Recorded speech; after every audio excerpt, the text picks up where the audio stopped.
Season's greetings and welcome to Two Balls and a Mic 306. I like how you took the time away just to smile at the camera, Chiva. Yeah. Because you are ferociously working on the Two Balls and a Mic SanDiego.Futbol end of the season awards. Season's greetings to everybody in the chat who is joining us. Off-season greetings, season greetings. Let's get it. Esteban, who almost made it to Gerard Piqué's team. Oh, that would have been crazy. That would have been insane.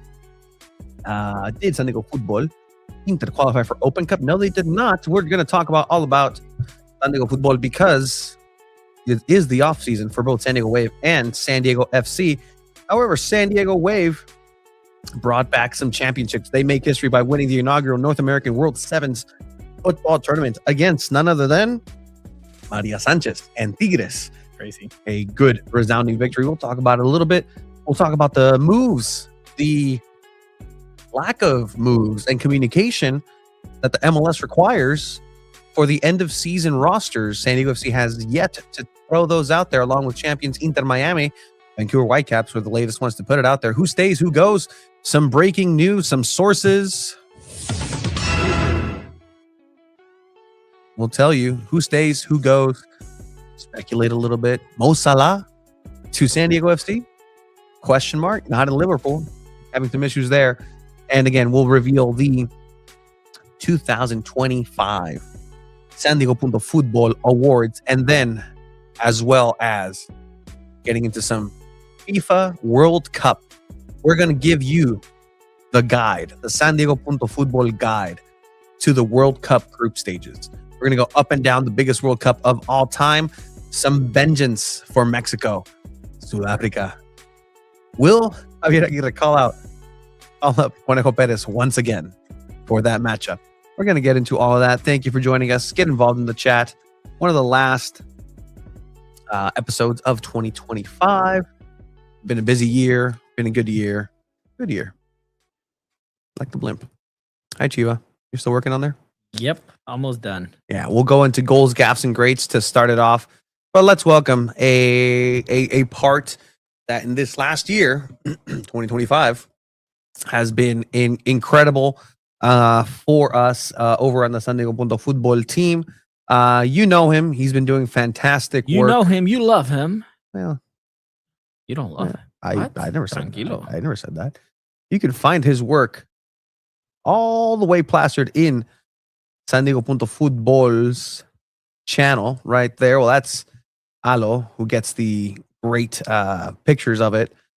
But all of these stories right here, beautiful, beautiful stories, recaps of this year. We're going to bring on Abe Cepeda. Abe, thank you for all the work that you've done this year. Thank you guys for having me. Thank you guys for letting me do this, providing me the platform to write some stuff.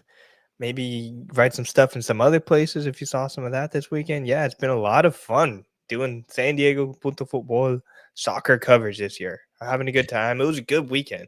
Great San Diego sports weekend, surprisingly. I wasn't expecting that, but I was locked in. Friday and Sunday. Yeah, SanDiego.Futbol, San Diego Sports had a bit of a resurgence here, but we'll talk about all of that and some San Diego Soccer's action because they absolutely sucked the last two games, 0-2. Yeah, interesting. Just terrible. Yeah, I love how the response to the fans regarding the wild rumors of Salah coming here is, but we have Dryer. Bro, if you can get Salah, we sell Dryer immediately.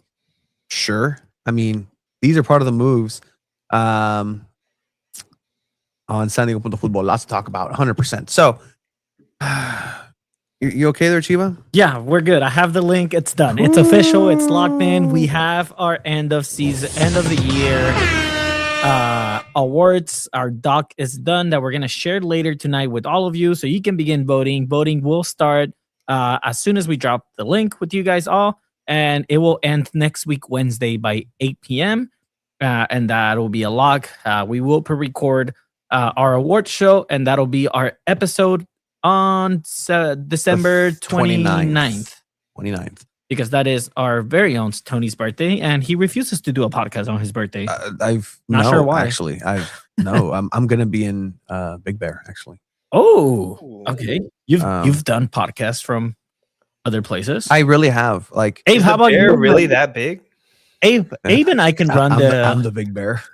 Abe and I can run the end of season awards, end of year awards, right, Abe? Go for it. No, we could pre-record it. It's fine. All right. It's the flu game here for SanDiego.Futbol. Tony Sanchez in the third person.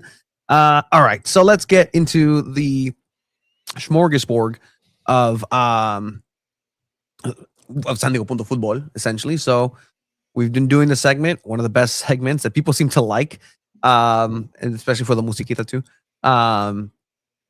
Take the reins, take the power, Abe, take it away. We'll get to Mo Salah and those transfer rumors here for San Diego FC in a bit. But how about, Abe, we get into your favorite segment, even if you don't think so. It is your favorite. I'm telling you, it's your favorite segment. It's goals, gaffes, and greats.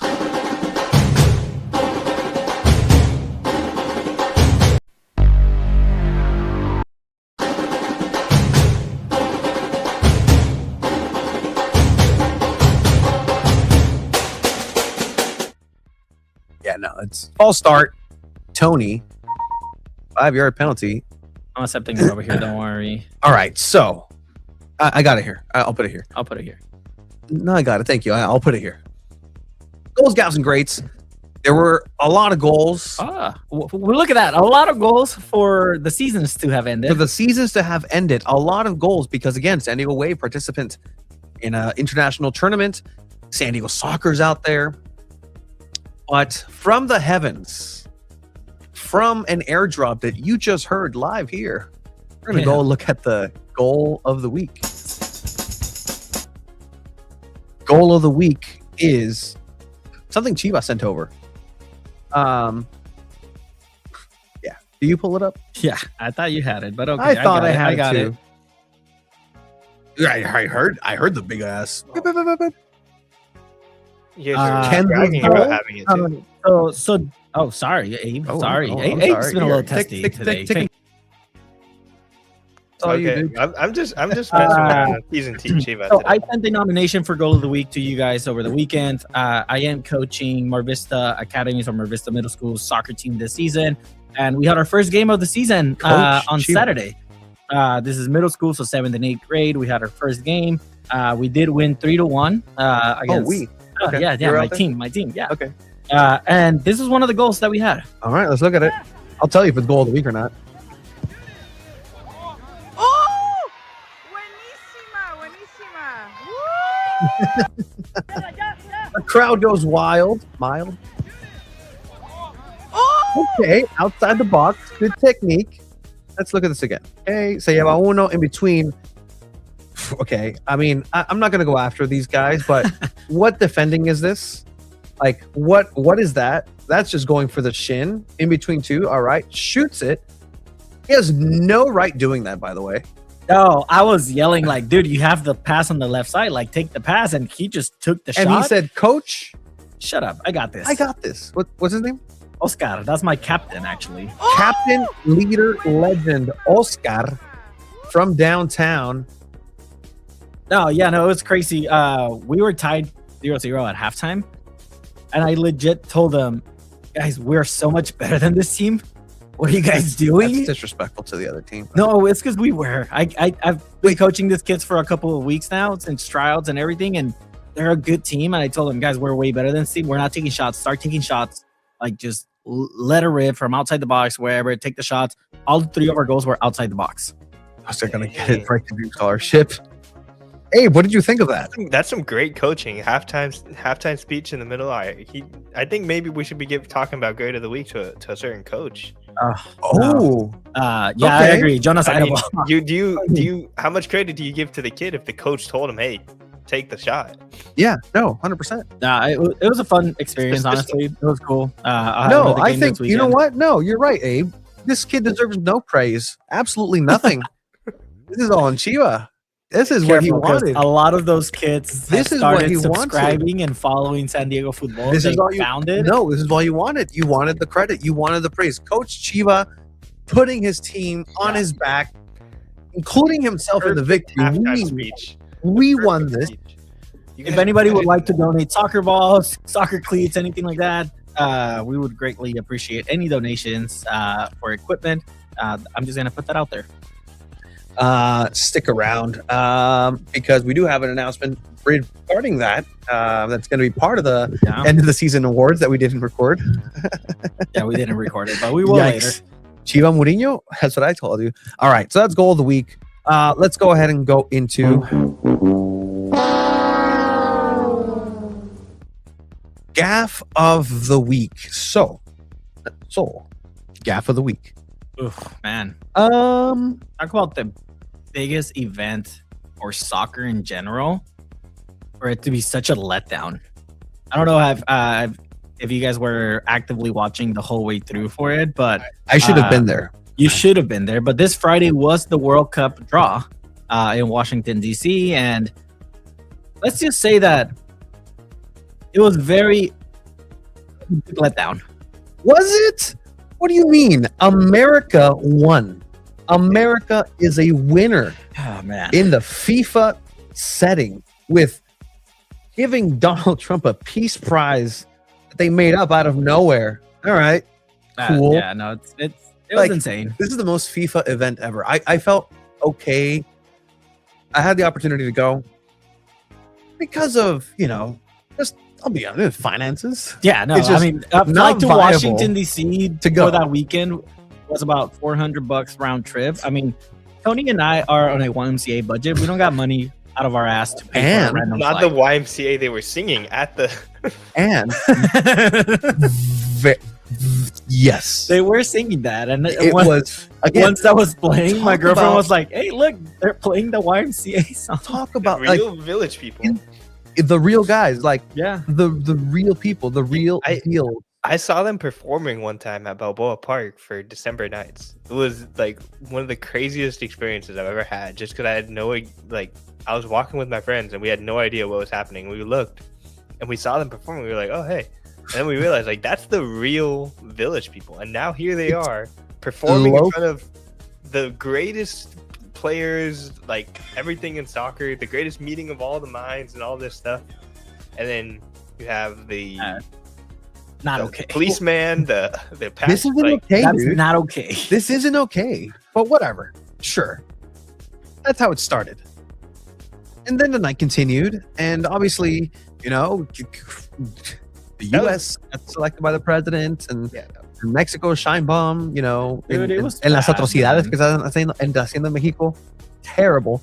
The Canadian guy who's jumping in for Trudeau. This could become a political podcast. My immediately. thing when I Well, heard, that's sorry, fine. Tony, before you keep going, my thing that pissed me off when I heard the village people come out and sing the YMCA song, they told me no because I work for the YMCA. You know what? Fuck you, FIFA. Fuck you, FIFA, for Fucking having hell. the YMCA song out there and telling me you cannot be approved because you work for the YMCA.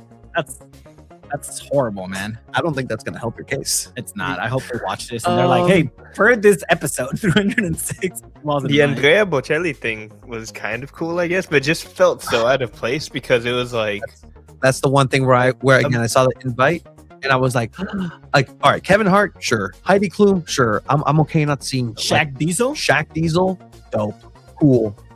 But A-Rod. Andrea Bocelli is pretty cool. Pretty cool. The night continued, Abe. The night continued, and the English language took a beating. Turkey, Romania, Slovakia, and Kosovo. that's actually one of the better ones. That's one of the Yeah, best. that's the best one. I'm That's starting the best there, one. Pobrecito, because again, I want to ramp this up because that is the great Wayne Gretzky, the great one. Like, not the That's- grade of the week. not the great of the week. That's Chiba for his coaching ways. Wayne Gretzky continued. North Macedonia, Czechia, Republic of Ireland. Yeah, rough. I also like macadamia cookie. North Macadamia, of course. I can't. Again, the SNL skit writes itself. Curacao. In the back, Trump is like, "Wow, an island of macadamias." Gotta beat it. That's what the Venezuelans were capturing. All right. Again, once this All ends, right. Yeah, Tony's going no. to go into a full political lucha libre wrestling podcast. Like that's where this is heading. Oh man, that's The FIFA draw. The FIFA draw was a joke. It was terrible. FIFA. It was It's so just long so too. it's so painful. Like defending FIFA from people who don't know about How long was it? Was like 3 hours, huh? the From wait start to be 6 from a.m. The For media line. yeah, That Fabian was Renkel, our buddy. insane. It was was out snowing, there. and they had media people out there for 3 hours because it was so long to get in. Because one, it was the FIFA security, and then it was the Secret Service security as well. Because El Trompa, sí. el trompero estaba ahí. Dude, honestly, good thing you didn't go. I don't think you missed out on much. Why would I miss a beautiful December nights on a Saturday with Frankie J? Didn't get to see him. You've seen snow already. It doesn't count. Like that doesn't count. I hope I don't see Snow Big Bear. Anyways, All right. Well, that's the gaff of the week. that is a gaff of the week. The Where's great of the great week.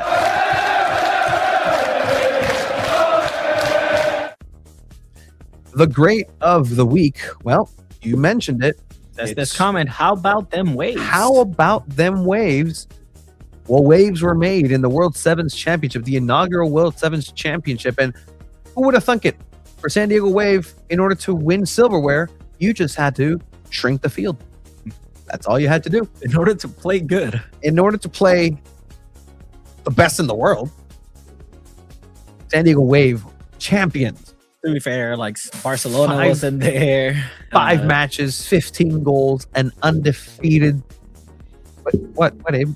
This was amazing, dude. Like you beat Club America in your rematch. Even though it's like just a miss by Scarlett Camperos, maybe she's like paying it back. But this was a big deal for the second edition of the World Sevens, and they get a cash prize that is more than they would have gotten had they won the NWSL Shield and NWSL Championship. So if anything, this kind of is more. If you really think about it, maybe this is a little bit more important than those trophies. Yeah. No, I mean, Was Brad saying if you score a brace in a trophy clinching game, do you still get a year-end grade of an F? By the way, they weren't year ends; they were season end. yeah, season Season. NWSL season ends. Maybe we should do I mean- season grades for the You- end. Yeah, let's do it. I mean, this- dude, like this Nia season- Harrison probably B plus, A minus. Quincy McMahon, A. Everybody gets an A. Heritage, A plus. They won. Kaylin Sheridan probably a C. Like I will look. Daniela I will say Arias? this. I will say this. There's a lot of people out there that, when it comes to an 11 versus 11 field and a match, they're just not as good. But you shrink it down and you play like street soccer. Y son unas pinches riatas para jugar. Like, Well, I mean, Abe, you've like seen in it. general. Like a lot of most of training sessions is those small-sided games, and that's where Wave really started building that. And you've been out there in training, and they look great in training. Like in the small-sided games, San Diego Wave has always looked really good. There is a lot of talent there, and clearly, they made it work. how do they split that money though? so, I think they have to give. I think it's around half to the players. Okay, so Wow. $1 million. Yeah, which they only get $5,000 each if they win the NWSL Championship. So they made more money off this tournament. Yeah. Than The what Wave got made players. more money off of winning this than if they won an NWSL Championship. Yes. I honestly, if I'm in this, obviously as my job to make money, Uh-huh. shit, I just put me in more tournaments Just like this. throw the actual regular season and say, hey, I want to play in the World Sevens. Dude, Women's Kings League. Also, it is Yeah. in the release. That is the inaugural North American World 7. So North American, yeah. There was the one in There was I think, another one. Portugal, Yeah. right? Yeah. It was a great tournament though. If you were watching all 3 days, it was a lot of fun. Every team too. Like if you're a Maria Sanchez fan, we should probably talk to Tanya too Here's Tanya. soon, How's because Tanya doing? that was Yeah. Tanya, you say her name is like Beetlejuice. You gotta she say always, her name. she always Tanya. joins late, but that was like quite the Maria Sanchez like tournament in a whole too. Like it just makes you imagine too. Like what if the Wave could have used a player like that? But like she obviously loved playing with Tigres though, which is a whole nother thing. No, I didn't Google it. I had the release open. Nah, but good on Wave. That's how I knew it was wrong, because I read it. By the way, I'm so sorry, guys. Season greetings. Hi, welcome. Be a friend, tell a friend, share it with everybody. I have a bonus gaff. Bonus gaff actually came from the San Diego Sockers, who lost in their second straight game. They've never lost at Front Wave Arena since it started up until the last game against Marco Fabian. They lost. They come in. So back. they're 0-2. They're 0. They're yes. They still get a point though, because they tied and they went overtime and lost in overtime. So technically they don't have 0 points. They have 1 point because they split it with But they lost the game. Yes. They have 2 losses. And this will just give you the idea. You know the Sockers. You know how great they are. You know, they were great about 3 years ago. Yeah, until like something happened. Yeah, I got hired and then just kind of cursed the team. But they're great. They're quality. But then this is where it's going for the San Diego Sockers. What a save! You got to play here, trying to head up. 14 seconds left in half. For Milwaukee, off the restart. Mendez, Gonzalez for the hat trick. Back to Morgan, he missed an open net. That's You feel the pain in Craig's voice there. I thought, before the season started, you told me that this team was stacked. That they signed this guy, that they signed this other goalkeeper, and that they have the 2 greatest goalkeepers in NWSL history at the same time. They have the reigning MVP in not reigning, but former MVP in Nick Pereira. They got all the younglings from the other teams. But like, you're right. The pain. That's crazy, man. Missed an open net. Is it panic mode yet? That's one that Morgan has to. 10 out of 10 to snap in. This ball travels outside. We were. What an opportunity to tie the game. Tony was upset too. We were. What do you think? Panic mode yet for the Sockers? Not yet. Soccer's in trouble? No, they're not. Shout out to Philippe for going out there. His first game, bought a jersey. Hopefully you enjoyed it. It's a good time out there. Abe, have you been to Front Wave Arena? I have not made the trek up to Front Wave yet, unfortunately. I do plan on it this season. I'm gonna tie you up. Just take you. Just throw me in the bed of the truck. Yeah, 100%. You won't fly out, right? Like I've sat and gone pretty fast in the bed of a truck. I like that. Yeah, that's a bonus gaff and goals, gaffs, and greats. So let's turn it over to some San Diego Wave real quick, and then we'll do some San Diego FC, World Cup stuff, end of year awards. Stick around, you're gonna want to hear the end of year awards here. So let's get to some San Diego Wave.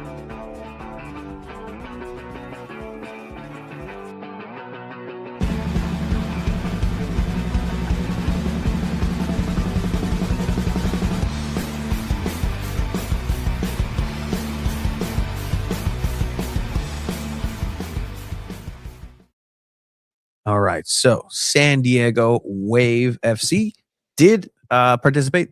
Fueron participantes of the World 7 tournament. So it's mini football, essentially, like a TST sort of version. You'll see more of this. Can't wait for San Diego Wave's Kings League team or Queens League team.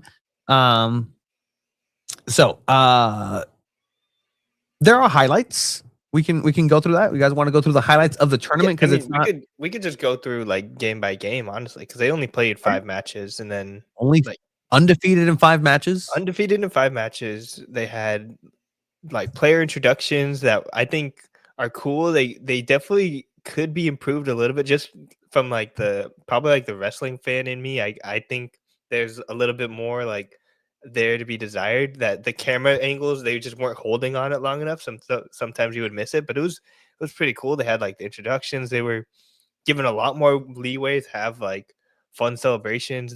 And I think what a lot of people would appreciate too is the referees were swallowing the whistle. Like there were many times where there's some physical challenges and moments where you just say to yourself, how has this happened? A Kansas City Current player went in the stands, grabbed a yellow card, and showed it to the referee Hell as yeah. like a here, use this. And the refs just laughed it off too. They didn't even give a yellow card for that. Any other like real soccer game, they would have just immediately red card for that, probably, right? Like that. Fine. Yeah, 100%. Yeah, fine. 100%. You get suspended. It was just a lot of fun this entire tournament. It seemed like the first game they were all kind of like feeling it out a little bit, but by Saturday and Sunday, it was just a blast. The team had a great time. Like this was a literal team bonding experience, and you get 2 million out of it. Like even like Jonas Eidevall was wearing shorts and sunglasses on the sidelines. Like, look, this is one of those tournaments that you didn't like that. That it's technically for fun, but you also take it seriously because I mean, at the end of the day, like if you're a player, you take it seriously because you're gonna win some money. And I mean, we all know this when you make some sort of money out of anything with soccer, that's awesome. That's just an extra bonus. Like that's fun. But yeah, no, it looked like the Wave team had a lot of fun, and I know a lot of Wave fans are probably hoping that off of this they kind of build off that momentum. Obviously, the season starts in a long, like, couple months from now, but hopefully, like, they build something off this, and this is the start of something special for Wave. I mean, it got Daniela Arias out there for once. All time. Celebrate entrances.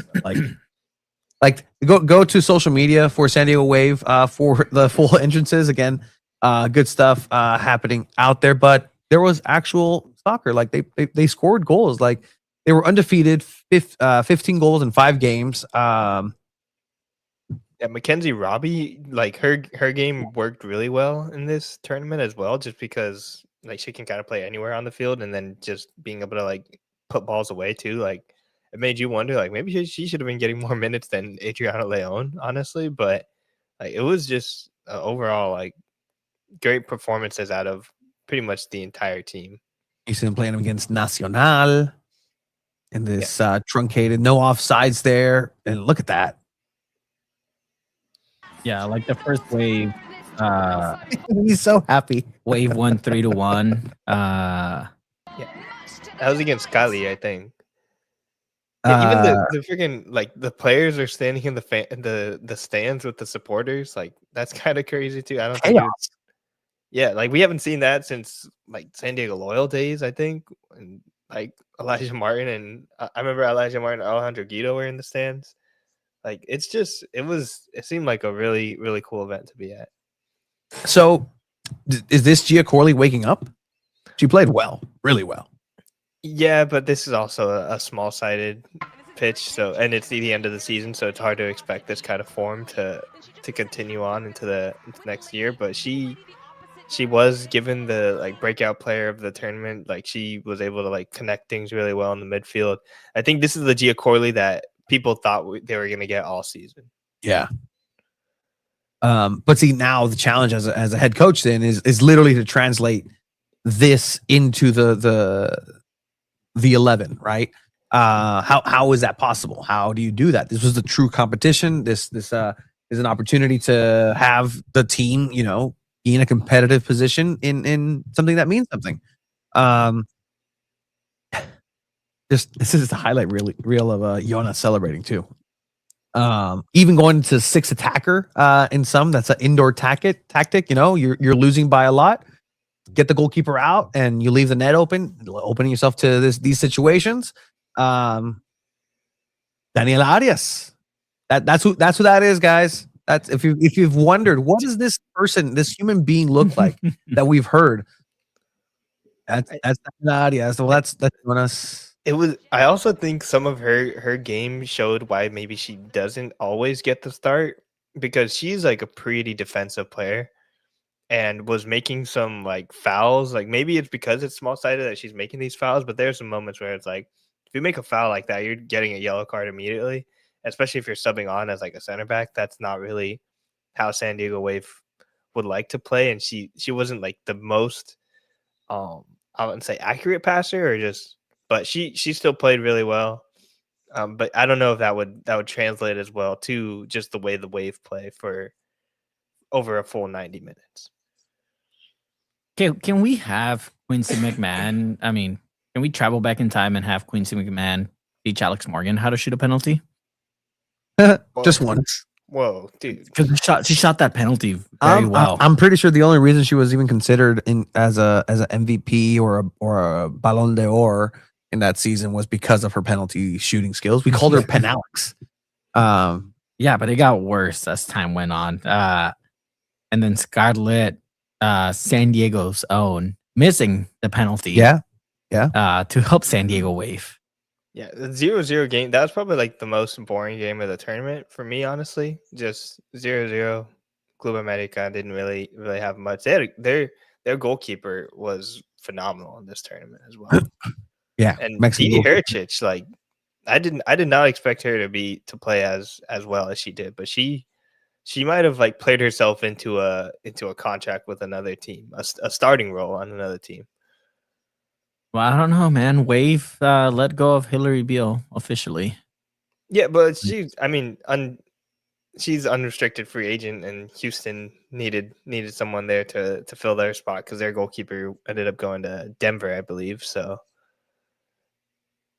it made sense. So what do you make of Adia's performance, Abe? I thought she was solid, but if Trinity Armstrong was available, I still would have put her on as a starter than Daniela Arias. I think Kennedy Wesley probably wasn't playing as much minutes because she had just played with the national team. She appeared in the first match, I believe, but after that she wasn't really playing as much. But Daniela Arias looked like a very solid player that you can have on as a replacement, or even if someone like Hannah Lundqvist ends up leaving, then maybe you put Trinity Armstrong on the fullback position, and you put Daniel Arias in the center back position. I think they'd be pretty okay with that. Does this make Jonas Eidevall reconsider how he used Daniela Arias throughout the last season? I mean, and say maybe she needs to play more minutes next season. You gotta. She starts for her national team. That's a liability. It's Andres Reyes in San Diego FC. Like, you're gonna get out there and get yourself a red card. Okay, like it's a liability. I feel until she can control it. Was there a reason why if the defense wasn't as humongous of a problem last season? I think it was definitely that striker role. Yeah, saying Lundqvist needs to be a priority for sure, but who knows? What's Melanie Vatsenas is still injured. Okay. Sorry, I just wanted to respond to this comment here. Melanie Vatsenas is still injured. She's not wearing the boot anymore, but I do believe it's still going to be a while before she gets back into play. And Kimi Escanio, they didn't really give an answer there, or even talk to media, but at all. Like, I was looking for the email. I'm like, hey, where can I get some some sound? And I'm like, you know what? I'm gonna just take it back. I'm gonna just sit back and enjoy. Yeah, Kimi Escanio didn't play, but she was definitely emotional support, even in the stands and stuff. Kimi Escanio is going to be here next season, and also Melanie Vatsenas is a player who's unrestricted free agent right now. So I think it's kind of expected that she's going to return, especially if after coming off an injury like that. I wouldn't be surprised if they immediately just give her another 1-year deal. But she could also leave. If you're Melanie Vatsenas, why would you? If you can play, why would you force yourself to come back early when you could potentially sign a contract somewhere else? But I mean, look, congratulations to San Diego Wave. They get a victory here at the end of the year. They'll be preparing for the Coachella Valley Invitational as they will return into preseason for the upcoming tournament. And did you guys watch the trophy celebration stuff too? Or did you turn it off after the win? I turned it off. Okay, because there was a really funny moment because Maria, they did the third place people go up. It was America. and the second place people, it's like all of Tigres. And then Maria Sanchez stays back and is like talking with all the Wave players, all her former teammates and stuff, like waiting to get her like player of the tournament stuff. And she's like kind of like giving a little bit of the business to Daniela Arias for that high kick that she made. And it was honestly like pretty funny because you could tell like Arias was a little bit like, and Honolulu was kind of like making it a little jokey, but you could tell Maria Sanchez was a little bit upset by it. But if you guys go back and watch it, I would go and look for that because it was. So you're saying in this? No, not in this moment. Like it was like during like the whole like there was like a pause and like so. I think you have to like watch the full thing if you do want to find it. But got it. Go find it. Yeah, Abe has sent you on a hunt. I'm trying to think of anything else I should mention from the tournament. Yeah, Didi Heritage had a strong performance. Mackenzie Roby, great performance as well. And I think that about covers it. Jordan Fusco and Nia Harrison really proved like their importance to the team as well. And during this tournament, Delphine Cascarino kind of didn't really do a lot. I think her game really works a lot better on 11 on 11. But do you guys want to talk about this Trinity Rodman situation? This is interesting. Do you know what's happening with that? I don't. Enlighten me. I really don't. So. Do you know what's happening with that, Tony? Yeah, it's trying to get a contract with the league. The league's so the Spirit offered her a contract. She accepted the contract, and because I think it fits the salary cap for this season and next season, but it probably won't fit the salary cap for the year after that, even though it's expected the salary cap is going to raise. The league vetoed the signing because they think she's getting paid too much, even though, interesting enough, like she got a higher contract offer from the USL championship, from USLW.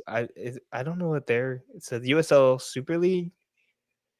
Yes, it is a Super League. Yeah, so. And she's got, according to her agents, multiple offers that are much higher in value from Europe. So NWSL is not really doing a lot to like help keep the. So she was going to get money, and the league legit went fantasy football veto. Yes, literally that. That's wild. Yeah, it's like, actually you're getting paid too much money. Talk about not supporting women. The NWSL not supporting women. Well, I think it's just the league kind of talking about out of both sides of its mouth, just as far as like, oh, we're growing, we're the biggest league in the world, blah blah blah blah, but we're not gonna pay our players as much as other leagues because we want to foster growth and all that stuff, be sustainable, even though we're like supposedly the highest growing league in the world. And then NWSL should allow like DP signings as well. No, I don't think DP signings. I think they should just get rid of the salary cap, honestly. Oh yeah, I mean in general. But then you have like shit like Real Madrid, Barcelona, like other leagues where the same team just constantly dominate. Yeah, that's true. But at the same time, man, I think that would be there's a reason why the Premier League doesn't have like financial regulations like that, and it's the top league in the world, right? Mm-hmm. Like maybe just keep playing your people the most money, then it'll just keep being the top league in the world.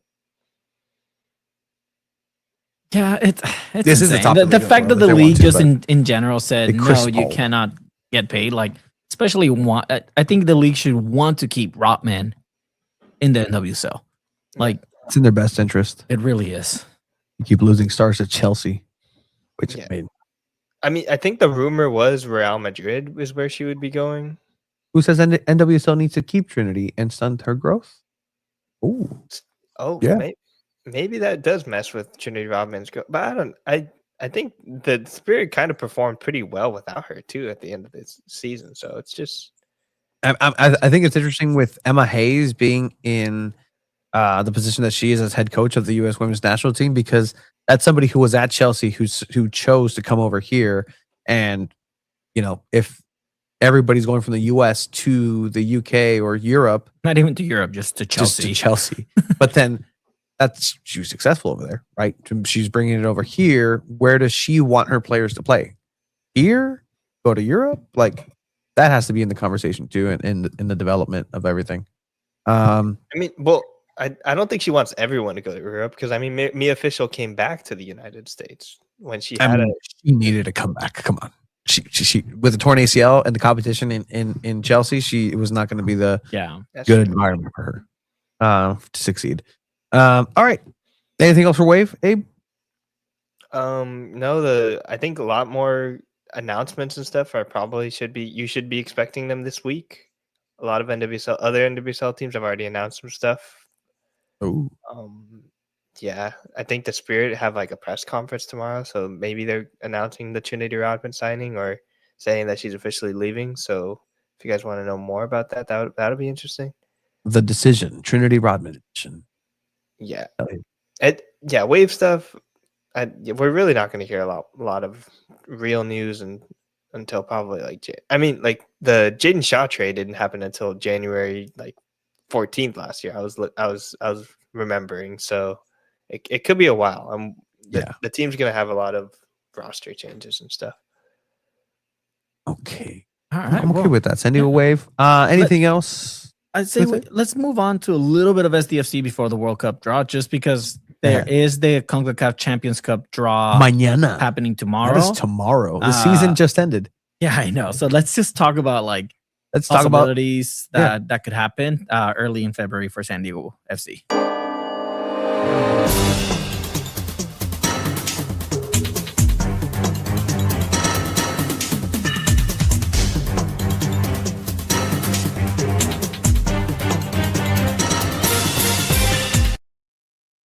San Diego FC did qualify to the CONCACAF Champions Cup, Calificados. winning the Western Conference, or being in first place, ending in first place, and they released the pots for the CONCACAF Champions Cup. By the way, we also talked a little bit on the intro about the roster moves that San Diego FC needs to make. They have not announced those yet. As soon as they're announced, we will share that on our social media. To our understanding is that they've already been submitted to the league. They just haven't announced them. I don't know. Se quedaron dormidos. But Vancouver released theirs before San Diego FC.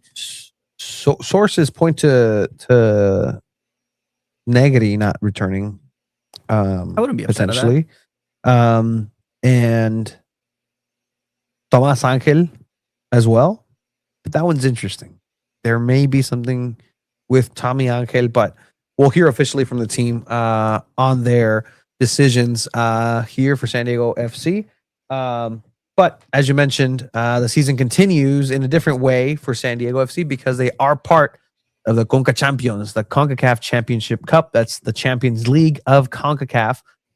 Some international play. What you're seeing here on screen, if you're watching on YouTube, are the brackets. Essentially, the places where San Diego FC can land and face one of these international teams as well. So look, I think they got the easier side. uh-huh. I mean, you have the Inter Miami side, which are the MLS Cup champions, beating 3-1 against Vancouver. You have America on there. You have Tigres, who were in the semifinals for Liga MX, I believe. Uh-huh. I don't know. Did they make the final? I didn't keep up with Liga MX this weekend. You have Seattle Sounders on there, but other than that, it's all other Central American teams. And I mean, it's not the most competitive. They're not the toughest teams to beat.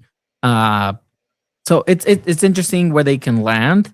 It's very much by luck to see where you get drawn. If you're B1, B2, there's a chance you play another team and then you have to face Inter Miami, which then I know a lot of San Diego FC fans are eager to see them play against Inter Miami. So Yeah. You're set to face them in September during the season, but this would be an earlier start time to that.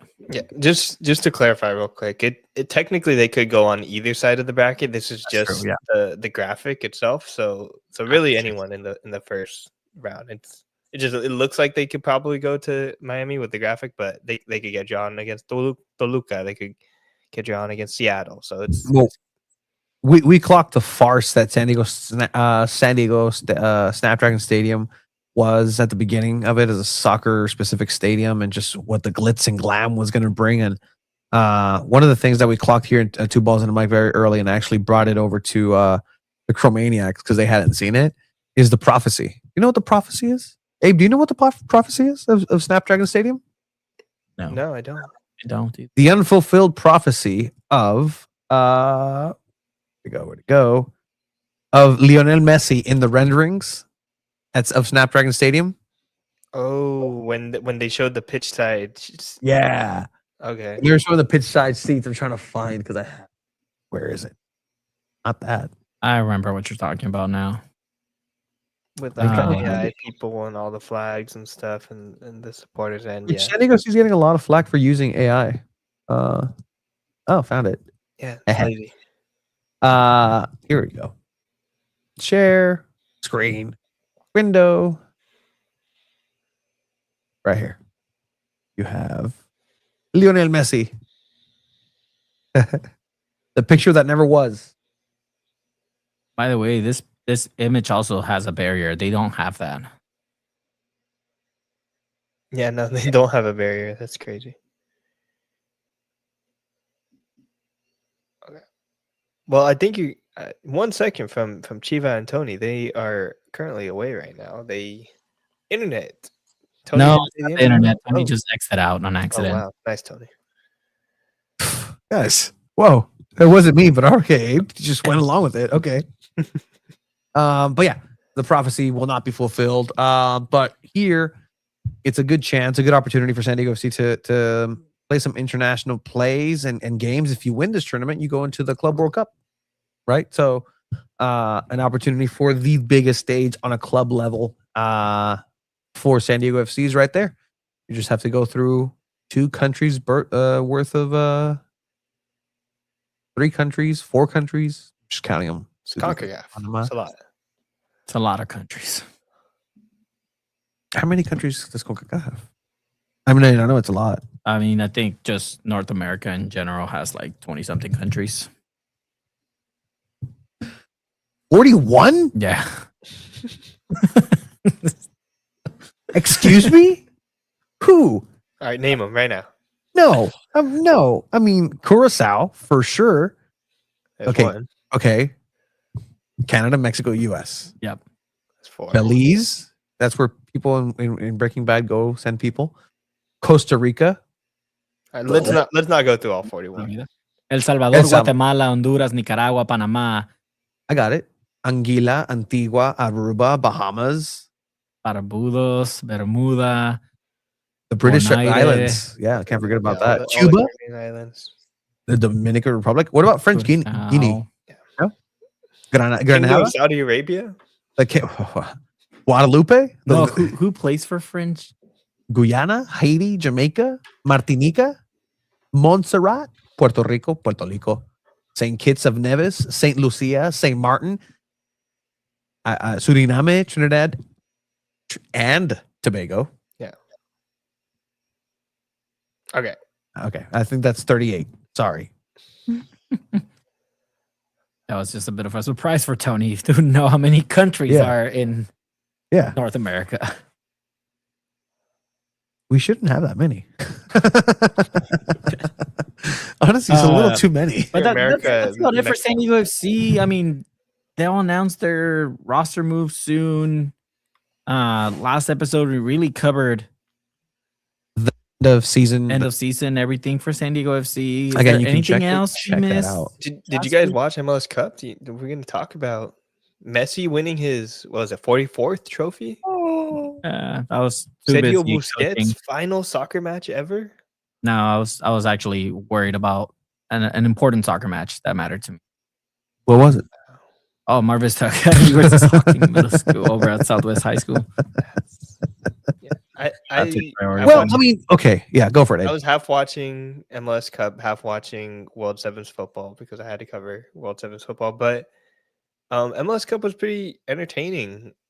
Like Miami was kind of playing like they weren't, like you wouldn't expect them to play. Vancouver was dominating possession. They had most of the ball, but you could tell that I felt like the stadium atmosphere maybe played a role a little bit. They were playing their best soccer, and just the messy of it all just kind of maybe got to them a little bit. I don't know, but just really clinical chances for Miami, and they end up on top.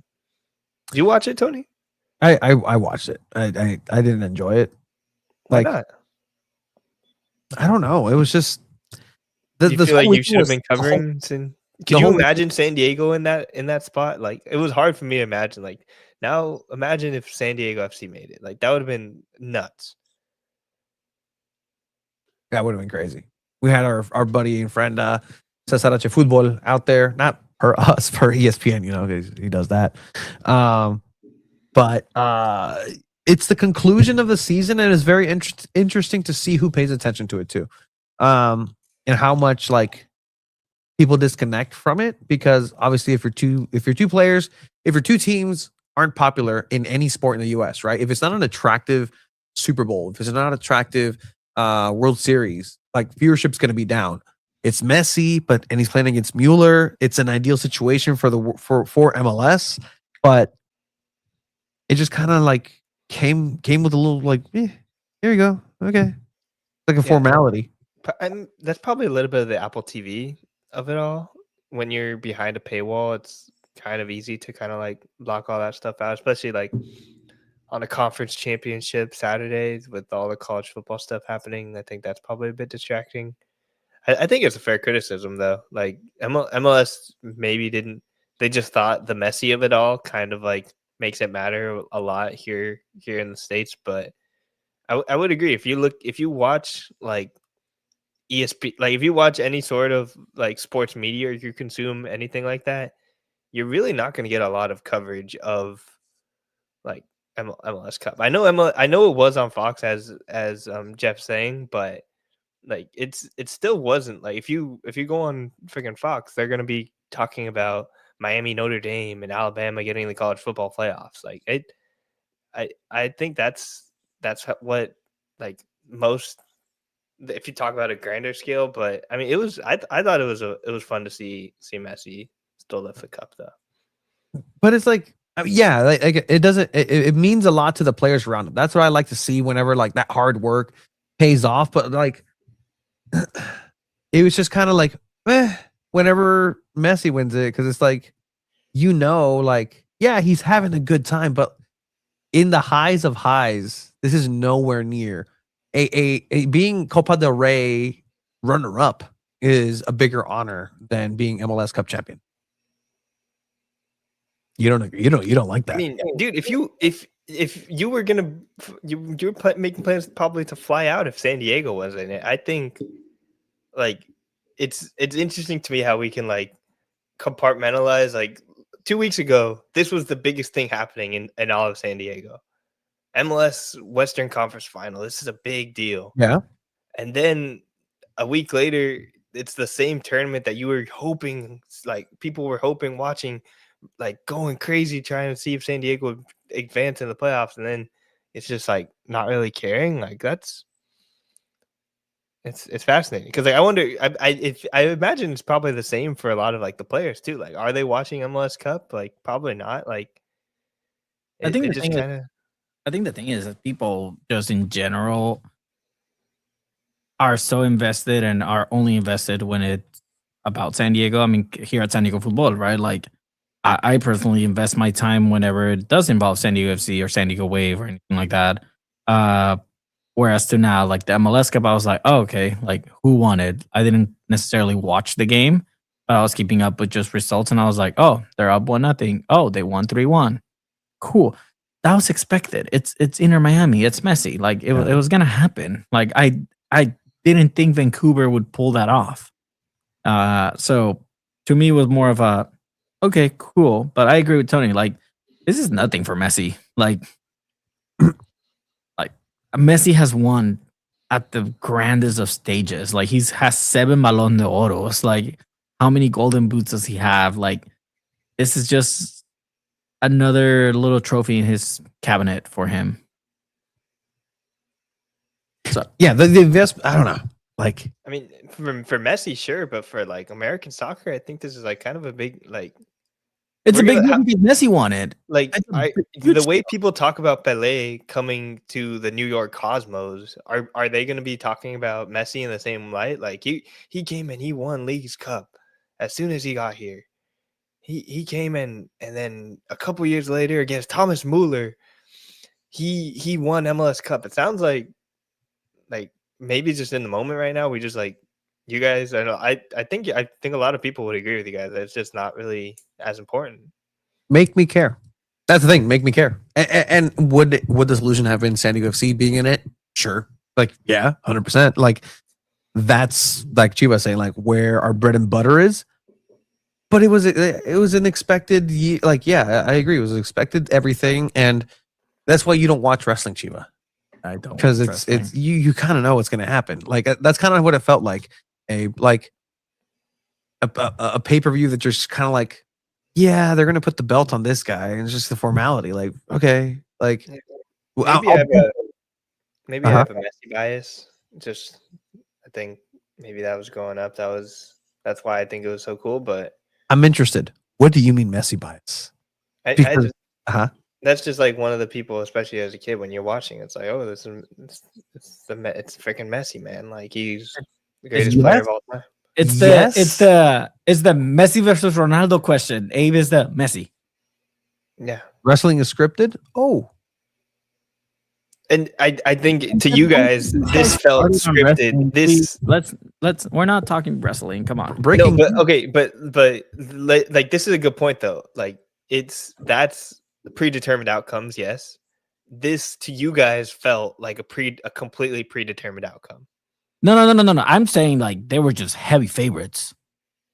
Yeah, sure. I mean, Like I'm not talking about scripted or anything like that. I just thought Inter Miami was a way better team than Vancouver. sometimes I don't like when the darling wins. When again, liken it to other sports. When Patrick Mahomes wins, like, okay, he's great. Like, there's no denying it. Also, with that Messi bias, for me, yes, I do consider him better than Ronaldo, marginally. But there is a part of me where I actively don't like him because of what he's done to Mexico. Oh, for sure. So Yeah. like that's where like I asked you like, oh, what do you mean that? Because I don't think you have that. Abe. You don't have that pain Not towards with him. Exactly. So I- like, I freaking hate Messi Which, for what he's done again, to Mexico. yeah, man. 100%. So that's kind of like, Like oh, my, well, I've had this. I remember my grandpa used to like kind of like got annoyed because I had like a Messi jersey, and he was like, "What the fuck?" Like after what he did to me, like he kind of has that same thing to you. But I think I was just like, it's freaking like it's Can we Messi. get your grandpa Like, on the show instead? honestly, dude, like people, I know a lot of Padres fans like hate Shohei Ohtani and stuff, but I cannot put a lot of energy towards like being angry or hating him as a player just because he's when Yeah. there's such a level, there's a different level of greatness. Yeah. When there's a really good player that plays against your favorite team, you're like, okay, I don't like that guy because he always beats up my team. Charlie Blackmon freaking sucks, okay? But then when like Shohei Ohtani hits multiple home runs and strikes out the side against like your team, you're like, to me, that's just a different thing where it's like, maybe as a fan of the sport, I appreciate it so much more just because of the level of excellence that we're seeing. And that's the level of excellence we're seeing from Messi at such an old age too. Obviously it's MLS. The level's way lower than anything he's ever played in before. But I just have a bias against Argentinos, like soccer Argentino players. Like Argentinians are known to be the dirtiest players in history. To me, it just doesn't fit. Philippe saying it feels dirty to root for Suarez. 100%. See, He's the most disgusting soccer player Suarez- there is. Suarez I has think never done everyone it agrees with that. correctly. I But he's also a crack. I love the way that Suarez plays. As dirty, as disgusting, as anti-soccer, anti-football, biting somebody not once, but another individual. That's the wrestling fan in you, I think. No. I La will. mano? I will. That killed the suspense. Any player that is not a goalkeeper and puts his life, his soccer life on the line like Suarez did in the 2010 World Cup. You know what I'm talking about. Yeah, of course. Like, that's the most evil thing a player could ever do on a soccer field. Evil thing? The most, you tell that to the country of Uruguay, how evil that was. It's obviously like, I think everything happened away, but like, It's I mean, one of, Argentina won a World Cup because of something similar. it's one of the greatest soccer plays of all time. I think it's one of the most impactful. Yes. Oh, and not just that one, like two players actually went for it, one missed. Hey, I'm just saying, Mano Dua Mano? would never. Mano Dua. I can just like see the headline, like just like big. Mano Dua. Yeah, I mean, yeah, Suarez in Liverpool, gross. He was good. He was really good. But in that time, Chelsea was better. So again, it didn't affect me. So that's why I'm just like, Suarez, sure. Busquets, though? Okay, I'll give him his props. Yeah, tell that to the Ghanaian. People hate Suarez. No, yeah. the thing is, they should have scored that penalty. Yeah. No, that's why it's the greatest because Yeah, because Suarez did that. It gave This is also the game where Ghana. Loco Abreu did the Panenka, right? yes Because it went one to of them. penalties. And then he celebrates it like, oh, it was so worth it. It was so First worth of all, it. he shouldn't Look even at be this. there to watch that. He should be in not the be locker allowed. room. He That should is like not be amazing allowed. camera work Look to at like that. find him. Oh my- Immediately cut to him too, like immediately, as right after the goal was missed, just go straight to him. I love the way Luis Suarez plays. I as fundamentally opposed to some of the things that he's done on the pitch. That right there, like statue. He could have retired after that game. Would have been great. I think talking about all this is a great transition to the World Cup and to the group stage Because yeah, I'm getting pumped. we got to talk about this. The group stage is set for the World Cup, and Tony, you have a very Let's awesome go ahead and intro do it. that-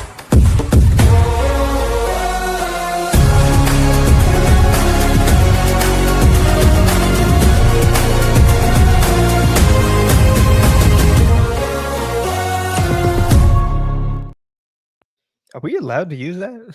Yes, we are. Because it's changed. Copyright. Yes, I checked. I know you didn't, but let's use it anyways. I don't care.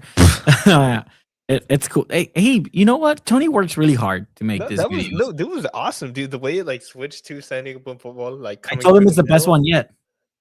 It looked sick. Like it looked like that looked genuinely like like you've gotten so much better at it. Thank you. I'll take my props any and every time I can. All right, so let's switch from El Dientudo. Oh, by the way, yeah, I mean you can see, just there's detail here. Like there's detail in the show. I just wanted to show the background. Oh. I thought like it was all falling apart for a second because I didn't hear you guys. All right, so no, it's all falling. I saw the panic in your face. I got it, Chiba. Because yeah, I like the visual. Are we predicting the group, like the entire group? No, stage no, right no, now? no. We're not we're doing just that. We're gonna going give a over it. guide because this really pumped me up. Like it was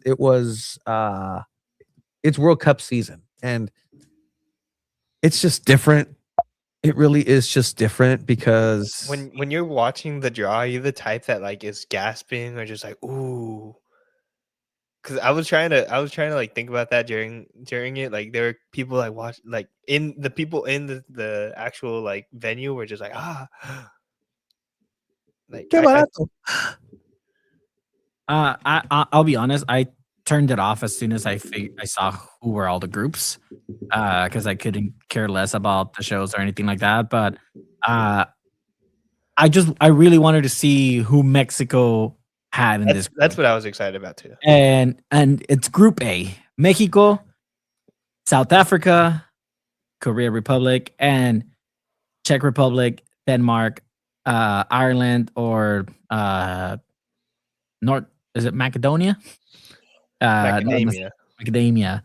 So I think this is very interesting because there's a chance of some San Diego FC action going on in this Group A Violence. if Denmark managed to qualify to the World Cup. All right. And if Anders Dreyer and Chucky Lozano both get called up for this, because then you would have Mexico against Denmark as a match for Group A, which would be freaking amazing to see. But then as a Mexican fan, you have Mexico, South Africa, which in 2010, that was the inaugural match as well for that World Cup. At the Azteca too. Revenge time. So this is why I want to go and just go through this, right? I want to give everybody just World Cup lore of what's potentially up at stake here. Mexico, South Africa, inaugural match 2010, a tie 1-1 with Chavalala having a fantastic golazo to score on the old man, Conejo Perez, and really break the hearts of what everybody thought was going to be a cincho victory against South Africa. What? I get they're the hosts, sure. And also it gave one of the greatest World Cup celebrations of all time that always gets played, where all the players come over. It's only right when the host nation scores the first goal of the World Cup, and it was a freaking probably one of the best goals of that World Cup. Do you trust the Mexico fans to not completely turn on their team if South Africa scores first at the Azteca? At the Estadio Banorte, I do. You mean in other smaller states, maybe not. But it also depends. By the way, fun fact: Mexico has never won an inaugural match in the World Cup. I think they've played about okay. Let's take that word just step by step. 8 of those inaugural matches, and they've never won one. Inaugural. Macadamia, no hay pedo, güey. No, because I know you had it, and you said it right the first time. ¿Y qué tiene, güey? Anyway, I want to go to this game, man. This one, 2010, with the Vuvuzelas? Yeah, that would be cool too. That was the start of the Vuvuzelas too. Yeah. We haven't talked about that enough, I think. Time that's another off-season topic we could do. Time travel, go to one game. Yeah. But not right now. That's for another time. That was a question that I always asked the players at San Diego Loyal when they had, more access to them. But no, it's like you're saying, Chiva, revenge time. But then you move down. The fact that Javier Aguirre was also the coach for this match. It's insane. It's sad and it scares me actually. Yeah. So cool history. And then you're gonna play Son, another MLS legend. Human Son. LAFC Mexicans are gonna be so torn, and I love it. I really love that that dynamic there. Hermano, Coreano. Yeah, they played in 2018, and they did. They beat them. Yes. No, Korea helped Mexico to qualify for the round of 16 in that World Cup by beating Germany. Yes. And that's why we love Son Heung-min Son. Yeah, I remember that. It was like in the morning too. I was like, I had the second screen in front of me, so I like notified the rest of the family that it was happening. You were the messenger. Yeah, you were the messenger boy. Scores it, slots it in, celebrates in the face of Germany. Is over. They are bottom of the group.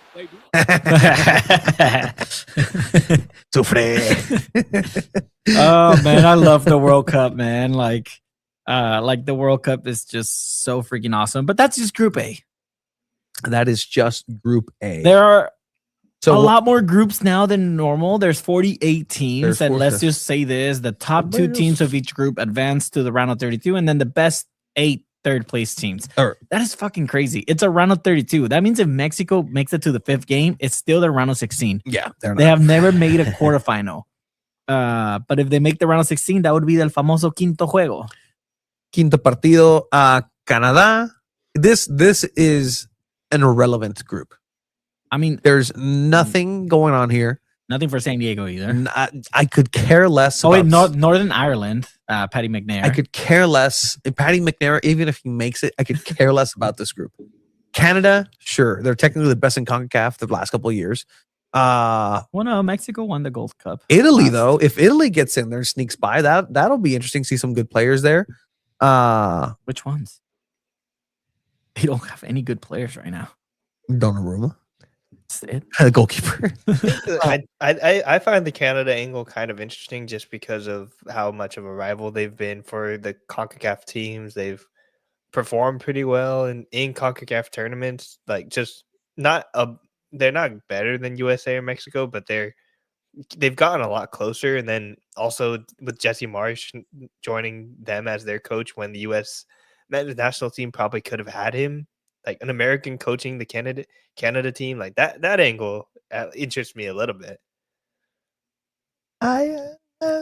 Sure, Abe. I'm I glad. find something. I'm glad you like it. You watch every single. I feel like I find myself watching every single game and trying to find an interesting angle to it during the World Cup. No, 100%. Like even if it's geopolitical, like that's actually kind of something I love. Oh, those are Geopolitical. Okay, look, there's. I mean, at the end of the day, like there's also so many things to look for in each group. I mean, if you are a fan of Panini and you get the book and all the stickers, and then you're like, oh, this is the player I got. Like he's just scored for this group for Canada or whatever it is. Like I agree. that's also fun. 48 teams is a mistake. It's crazy. Uh, It's insane. Group C is interesting just because of Brazil and Morocco. Okay. Like let's not knock Morocco made the semifinals last World Cup in 2018. CONCACAF powerhouse Haiti is can be sneaky here. No, okay. Morocco, yeah, did incredible in the Euros, like you're saying. You said that, right? No? In the World Cup. 2018 World Cup. Yeah, they made the World Cup. semifinals. Yeah, they did. And it's the same generation of players too. It's And kind of like Brazil is a complete shit show right now. I love it. But Brazil's always my favorite outside of Mexico.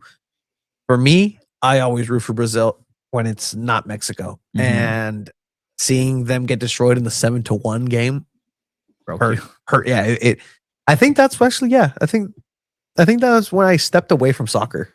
Like just like, okay, I'm gonna take a break. Like soccer's dead for me. Brazil should not be getting their ass handed the to. podcast happened.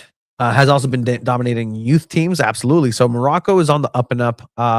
Do you have a team, Abe, that you support outside of Mexico that you're like, oh, they have a special place in your heart?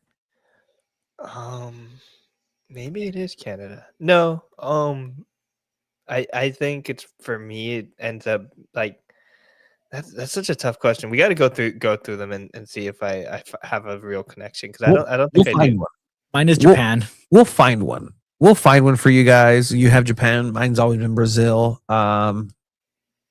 Bandwagon Japan fan, I guess, just because. No, dude. I I went mean, there. Oh, You've my never seen gosh. Blue Lock Academy, dude. That shows. That's not real. No, I've seen Oliverato. I've seen Supercampeones. Like No, but Japan's always a fun one to watch too.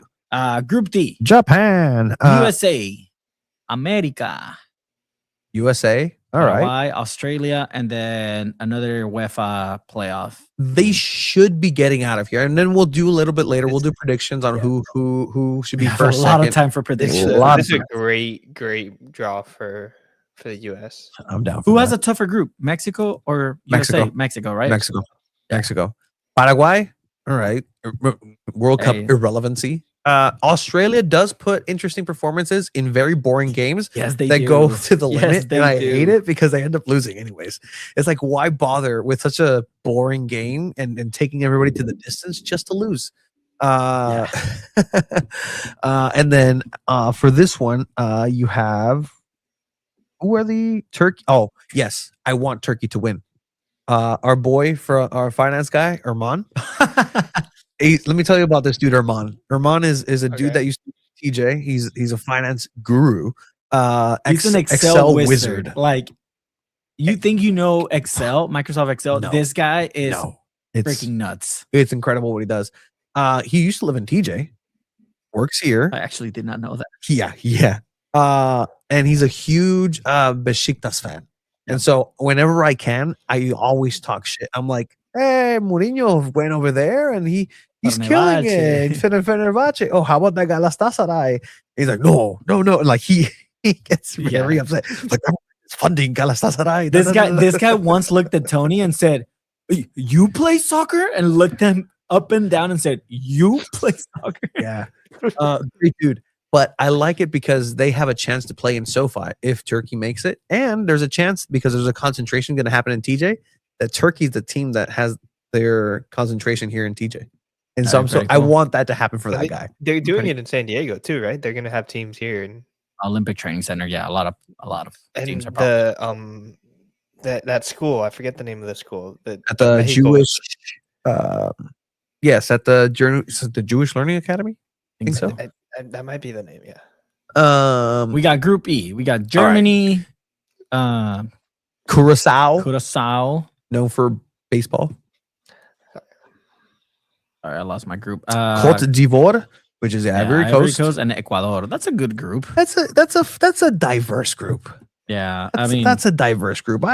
These are attractive flags looking at each other. It's a good little matchup. I do look at that. The aesthetics of it, of the aesthetics of uniforms. Oh, I love the World Cup, man. Group F, we have Netherlands, Japan, another UEFA playoffs. Tranquilo. Oh, perdón. We're just like running through. We just spent 5 minutes with everybody else. Other than that, there's nothing else I care about this group, though. Germany, known for war. Curacao, known for baseball. Ivory Coast, known civil for wars. stopping civil wars. Ecuador, No. Didier Drogba stopped the civil Yeah. war. Ecuador, right in the middle of the world. There you go. That's all I needed to say. Moving over this one. Go for it. Netherlands, Japan. No.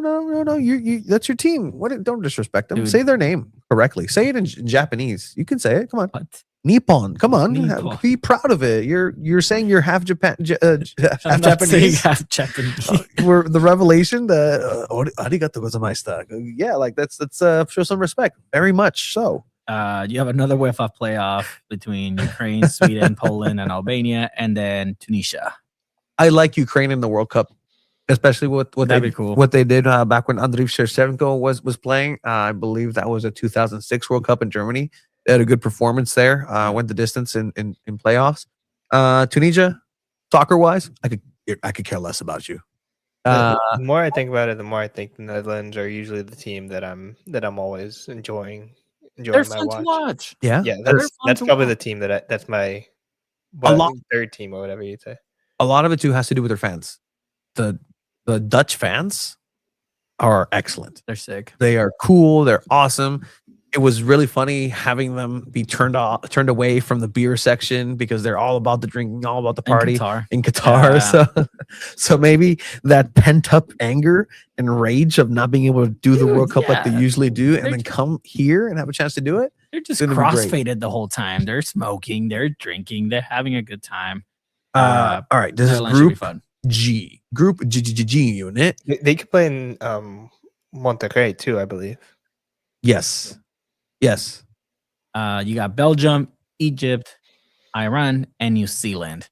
I think Republic of Iran. an interesting thing about this one is that there's going to be a pride match in June in Seattle, and that match is actually going to be Egypt versus Iran.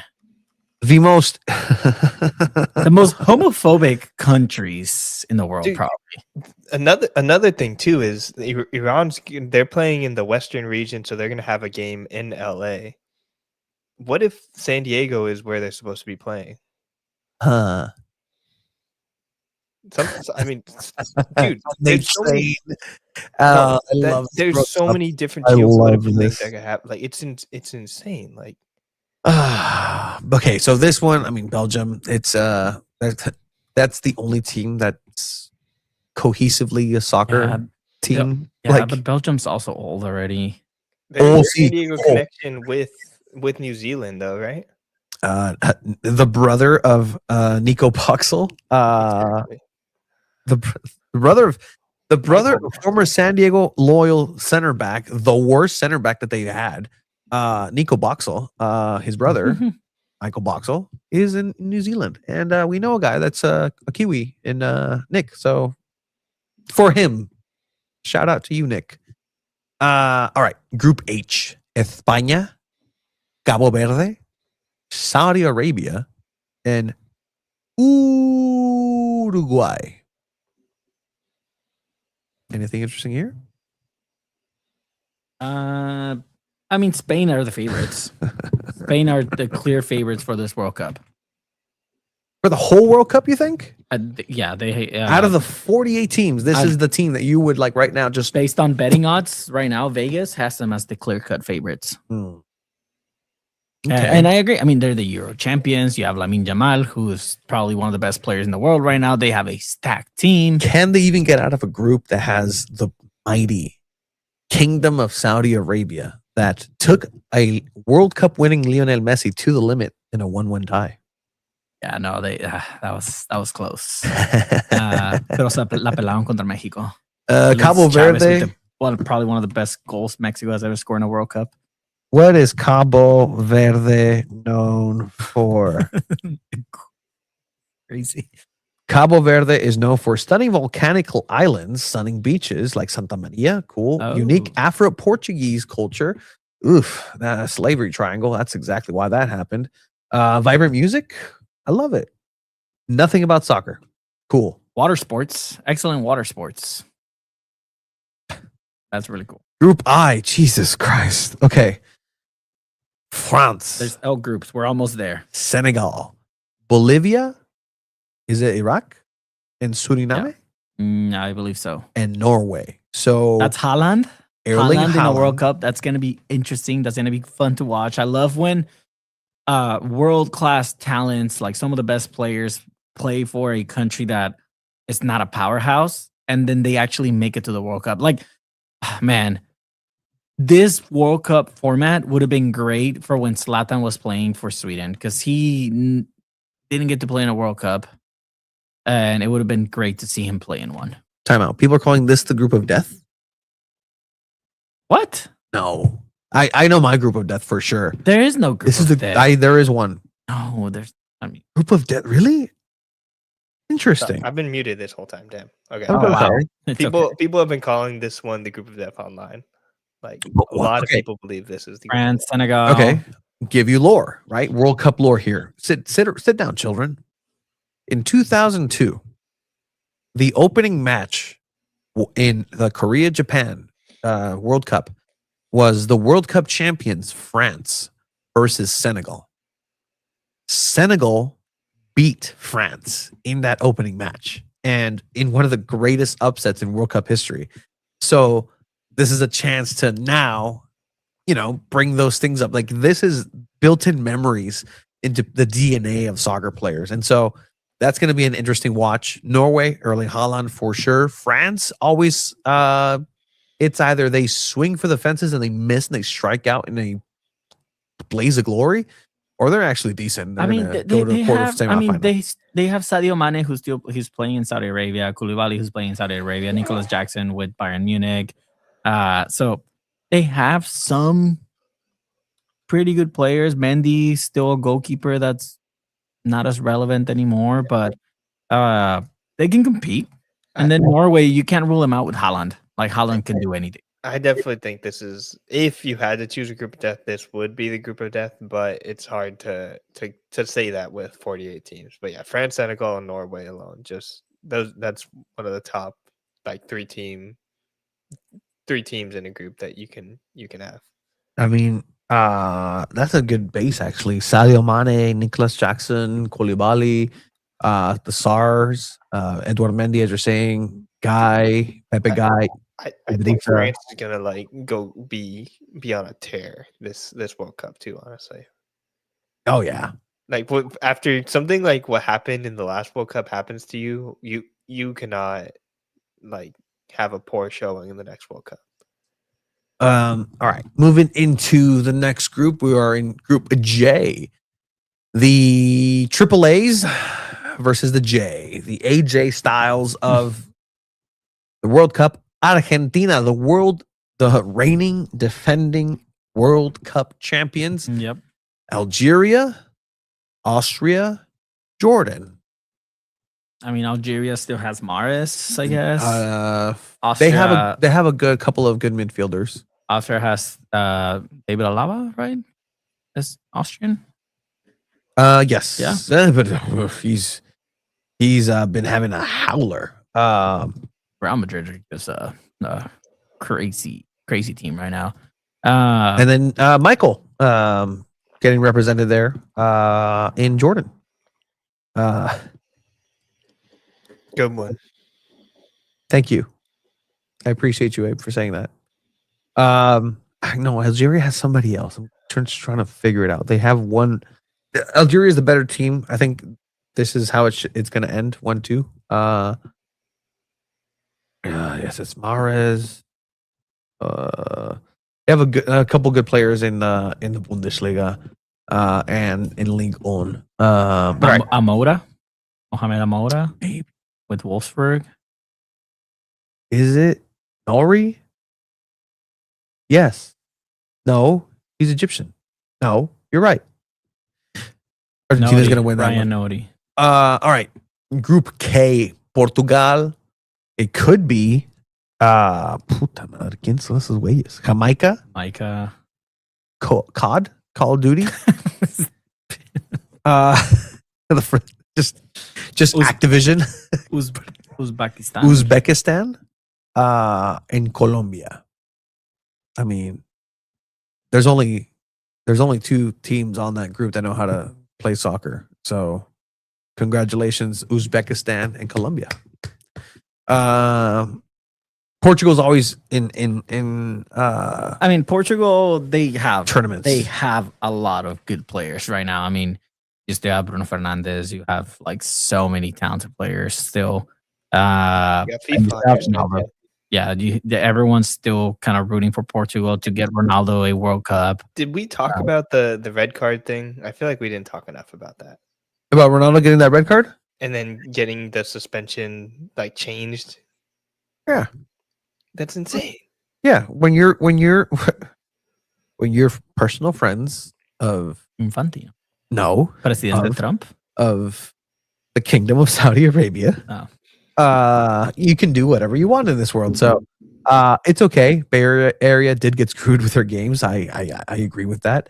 But what do you expect? There's 48 teams. Don't mind going to the Dallas game to see. Got lucky. Could have been Algeria versus Jordan. Yeah. What a stroke of luck here. He was going to go watch. Okay, he's going to go watch Argentina versus Austria game in Dallas. It could have been Algeria, Jordan. Jeez. Get your tickets, guys. Sorry, Joe. What's saying? No, I mean it's an interesting group. I mean, Colombia can definitely compete a little bit here. Group L, the last group. This is my group of death. Yes, I was thinking the same thing. This is my group of death. I was thinking the same thing. Because, again, lore. England and Croatia have beef. These players have beef. They were one step away from the World Cup final, and in the semifinal, Croatia, and led by Modric, beat England. A golden age of English youngsters that had that opportunity, much like France when they won it, the young Griezmanns, the young group of people coming up. Ghana always fields a good team. Are you kidding me? Right to Dream product, Mohamed Kudus? Come on now. This is the Right to Dream group. Because then you have like SanDiego. Yeah, you have Eidevall Godoy. Yeah. Yeah. I also agree. I think this is, if there's a group of that, which really there isn't in this World Cup, just because there's 48 teams and you can pretty much handpick. But I also like this because there's a chance of a lot more surprises. There's a chance of, like freaking Haiti making it as one of the best third A place teams, although they'll probably be dead last in that group. But there's a chance, I think there's going to be a lot of cool stories. There's going to be so many players that are going to get a chance. My favorite thing about a World Cup is how many up and coming young talents rise up during the World Cup. Like, you look back, Angel Di Maria was found during the 2010 World Cup. James Mesut Ozil, James Rodriguez. Like, so many players are discovered through the World Cup. That is insane. And then you're going to have like young players like Lamine Yamal showing in a world stage what he's capable of, already winning a Euros at 16 years old. Like, I think it's going to be a fun World Cup. World Cup. I'm also excited to see what, like, I was having a conversation with my girlfriend about this, like, I want to see a good World Cup song, and who would be the artist to come up with a World Cup song this year. I personally would love to see Mana do a World Cup song. I've never, I don't think I've ever agreed with you so much more. I think amazing, but they're too old, unfortunately. I think I got a little, well, Well, Hey. must I remind? If I you're think they're doing something with Alejandro Fernandez for this World Cup. I don't. That's probably my favorite World Cup song too, Tony. what is your favorite World Cup song, Abe? In Shakira, your dude. years? Shakira. Oh, same year. So here's the thing about that. Let's educate you a little bit. That's not a World Cup song. That was just a song that Shakira capitalized on in that same year to use the There's- World Cup as a platform to get gains. But There's usually The one real main World Cup World song, Cup song that year. but I Abe, think over the last years there's been multiple like World Cup songs. this is the World Cup song.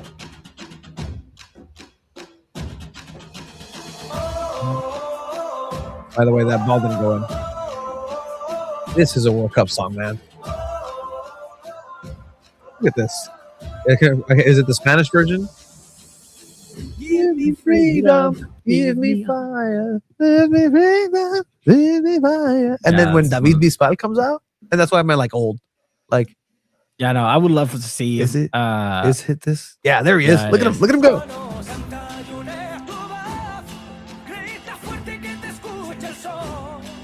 That guy. The Puyol lookalike. but I think it'd be cool if there's like a 3 songs, a Mexican artist dropping one, an American artist, and a Canadian artist. Not sure who the Canadian artist could be. Drake, Justin Bieber. My favorite though will always be Ricky Martin. Yeah. 1998 World Cup. What were you doing in 1988? Dylan.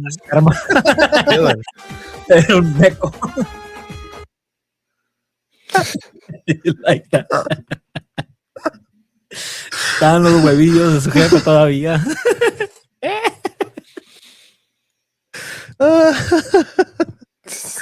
Things we didn't need. Mecco pantomime.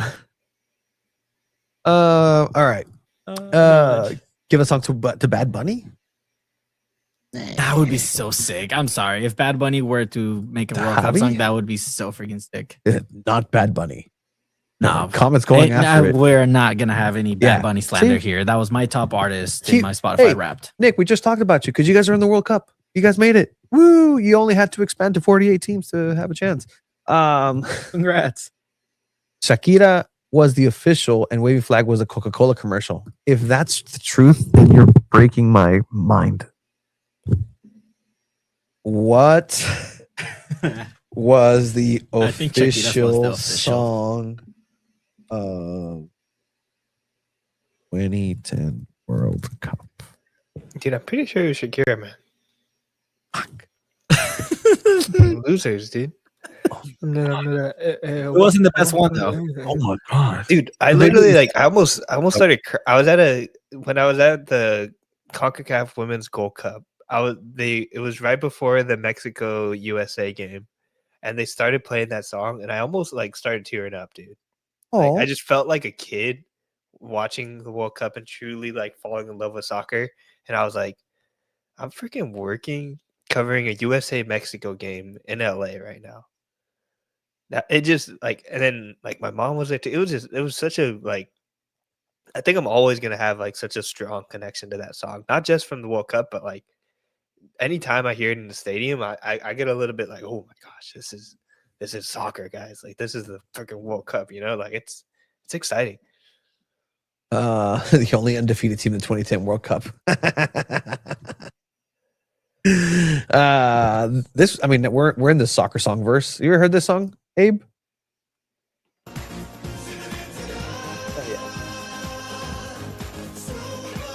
I love this song so much. Cristiano No. Ronaldo. La canción que Azteca, TV Azteca hizo para México, ¿te acuerdas? ¿Cómo se llamaba? You know which one I'm talking about. Or was it Televisa? No, I'm pretty sure it was TV Azteca. I mean, there's been a couple. I think no, Televisa puts out the best. Televisa is the one that makes the best songs, actually. ¿Cómo se llamaba? Also, there's theme songs. Did you know this? That there's theme songs for every single city has its own theme song for this World Cup. No, I didn't know that. No, like it's pretty interesting. If you go on, you can find them on YouTube. Like each city, go ahead and look for it. I know you're gonna look for it. They have their own theme song, and it's some variation of the FIFA. Yeah. Pretty dope.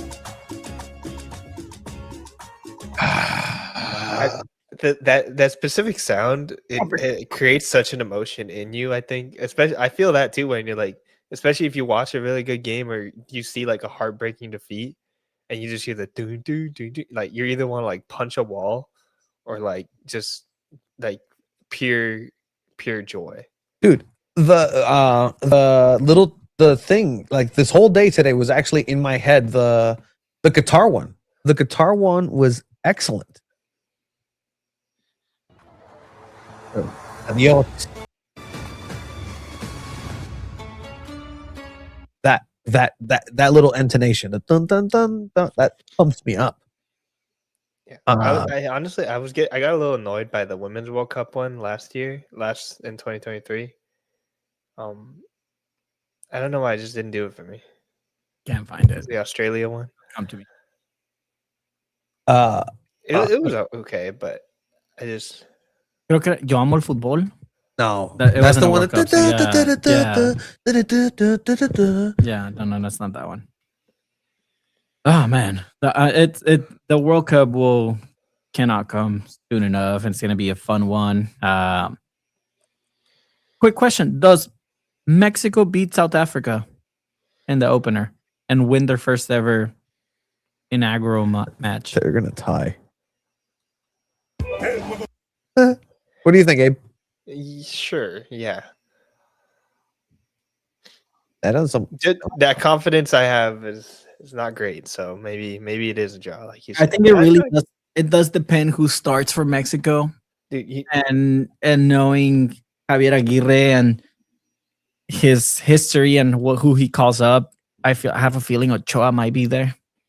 Dude, I know we have the potential to potentially like go and cover this, and we are unbiased journalists. If Mexico advances a second place, you're right. They would play at SoFi Stadium for the round of 32. Dude, I think I might just move to Mexico now and try and like live out there, make some money, see if I can just sneak my way in or something.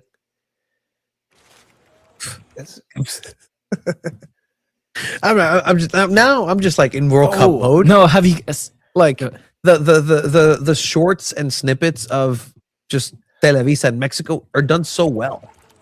Like it's what ESPN the commercials used to kind of be.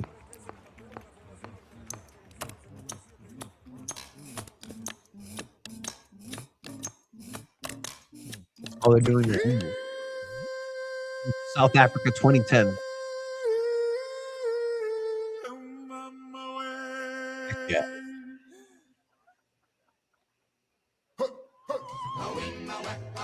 I love it. This is probably Perro's last World Cup too. This is his last World Cup. This is a lot of. Have you guys seen people from Europe, especially from England, being upset at the times that they have to watch games? For them, it's going to be 5 p.m., 8 p.m., 11 p.m., 2 a.m. And I think it's funny because we have, how many times have we had to do that? Wake up at 2, 3, 4 a.m. to watch Mexico or just World Cup games in general. Real quick, the news that broke today about the hydration breaks. Yes. How do you guys feel? I mean, I think they try to add new things all the time. Like last World Cup, it was VAR, and then didn't they also add the like 20 minutes of added time for every little thing that was time wasted? So I think they always try new things, and we'll see. At this point, nothing surprises me. It's, I mean, that is how they're adapting to all the complaints of like, oh, it's the heat. I know somebody asked us like, oh, well, what about in the indoor games where it's 70 degrees outside? Why do they have to go ahead and also do that? Because you're putting intentional pauses in the game, your body has to adjust to those pauses in match. So it's only fair across all games to do those equally. Because then, 6 minutes is 6 minutes, but it's 6 minutes if it's not taken. So just make it consistent throughout. But yeah, let them cry about it. Yeah, I think it's gonna suck just commercials wise. I always liked it when they do commercials during the game. They either put the little box or they do something on the big part of the screen. But like 3 minutes of hydration breaks are just gonna be very annoying commercial breaks. And do you guys get sick of the commercials by the end of the World Cup? I think probably the first 2 days of the group stage, I'm like, I've seen every commercial already. I'm so over this already. Landon Donovan holding up his Mexico's my other team is never gonna get old for me. It's you laugh every time you saw it. That World Cup. It's a month of it, and this is a song I think you're thinking about. Okay, fuck off then. I can't remember what it was, dude. It's okay. Dude, the World Cup it's so exciting. But then they look, Facundo keeps dancing and introducing people, and then it's not, and then they play in the background. This was 2006, I said, right? Look at this. Eugenio Derbez. For those that are uneducated, Eugenio Derbez, see? That Eugenio Derbez El is compañito. the voice of Mushu and anything that Eddie Murphy does. So Donkey, el burro. I forgot the word donkey. What's your favorite Eugenio My Derbez mind was just movie? like ass. I'm like, I don't call him ass. El burro.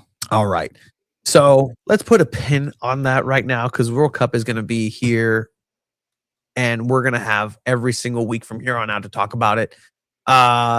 We want to hear your experiences with the World Cup, how you're going to see the World Cup, how you live the World Cup. But it's going to be incredibly awesome for us. And hopefully FIFA doesn't watch this episode and allows Shiva to go in based on his comments earlier today.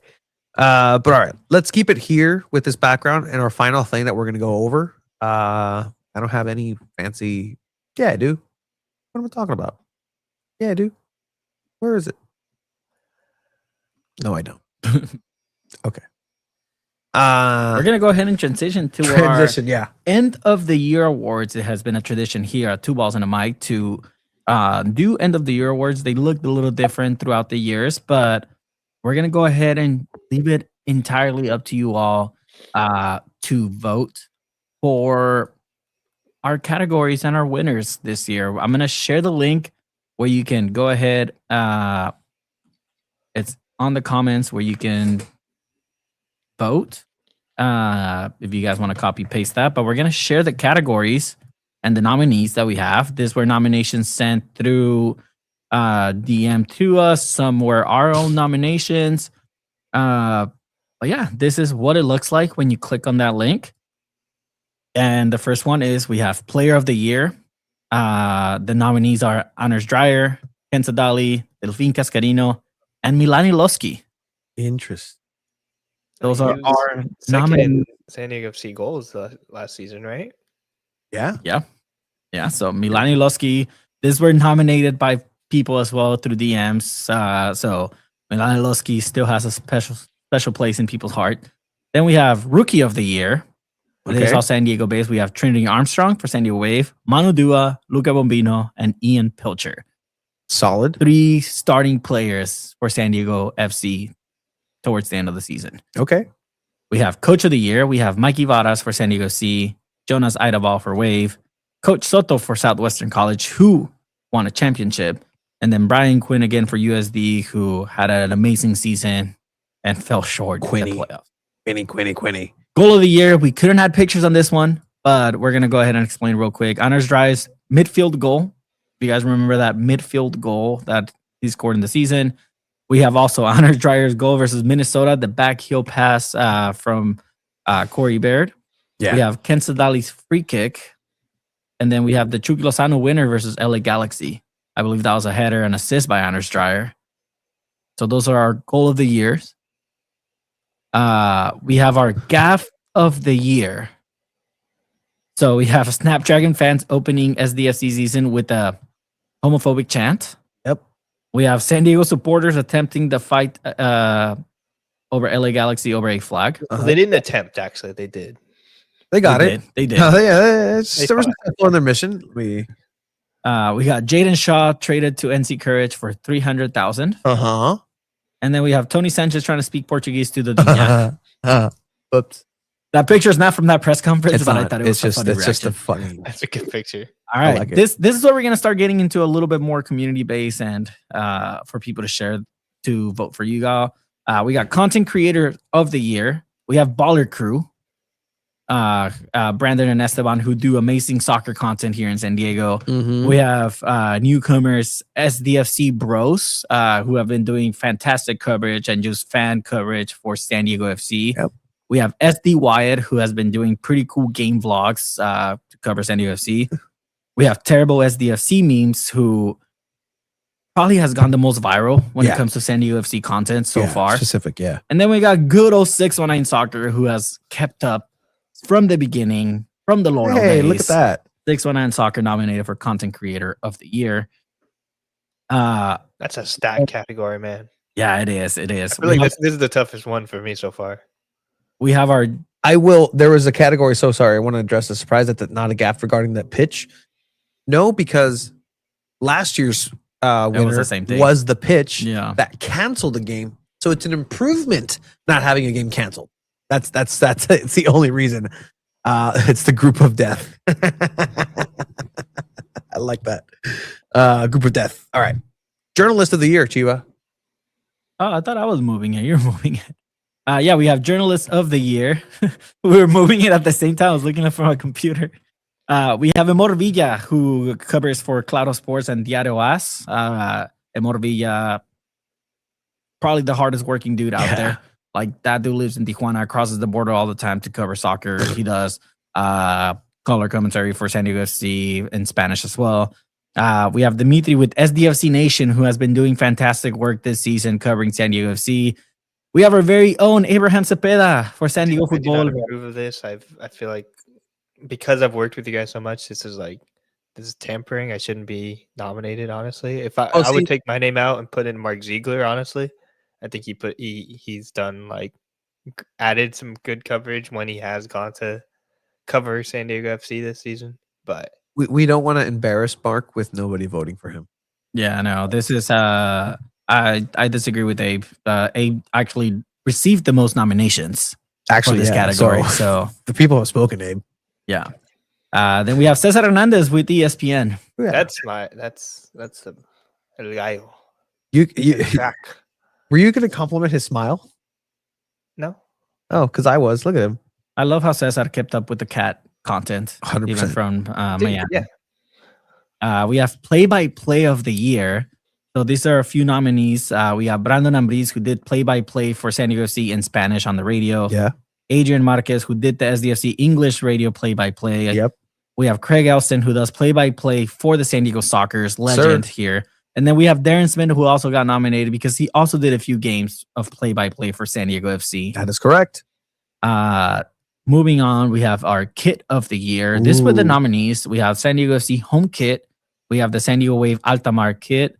And then we have the San Diego Soccer's home kit. A lot of blue. A lot of blue. Which, by the way, I like the Soccer's kits that they had yesterday. Oh, yeah. They're good. Philippe got himself one. Awesome. A lot of blue. Guys, are we missing the community kit here, guys? Just a revolutionary community kit that reflects San Diego so well. As marketing try to shove down our mouths. I'm just going with what's sent my way, boss. No, it's fine. We have our Soccer Organization of the Year category. Ooh. This is a stacked lineup, too. We have Street Soccer USA San Diego. Excellent work around town. We have Kicks and Giggles. I love it. We have Cultura FC. We have Some Came Running, who were formerly known as Chula Vista Pickup Soccer. Correct. They changed their name because the city of Chula Vista constantly harasses them with having permits, and they felt like they shouldn't be giving any Chula Vista any sort of like promotion, so they changed it to Some Came Running. We have good old Chicano Futsal still doing great community work. And then we have Esco Street League, like just soccer in Escondido, who has been doing fantastic work as well in the Great community stuff. over there. Then we have our community champion. We have Trevor Flores with Street Soccer USA San Diego. If we've had Trevor on before, and if you don't know Trevor, this guy is a superhero. Yeah. He is a firefighter. He invited us to go on a suicide prevention awareness walk in Balboa Park. So Trevor is just a community champion to everyone. We have DK, who represents San Diego FC, who has done fantastic work for the community here in San Diego with San Diego FC. We have Shannon McMillan representing San Diego Wave. Shannon Mac. Legend of the game. She has done tremendous work back in the loyal days and with San Diego Wave now. And then, Tony, if you want to talk a little bit about Eduardo Lalo Ortega. Lalo's been doing a lot of work in the community. He works in the community much like we do. And he does it and kind of marries the Chavos and in soccer up in North County, up in Oceanside. So shout out to him. So, got himself the nomination for this year's Community Champion of the Year. All right. This was Abe's favorite. And then we have to wrap it up. Snapdragon Event of the Year.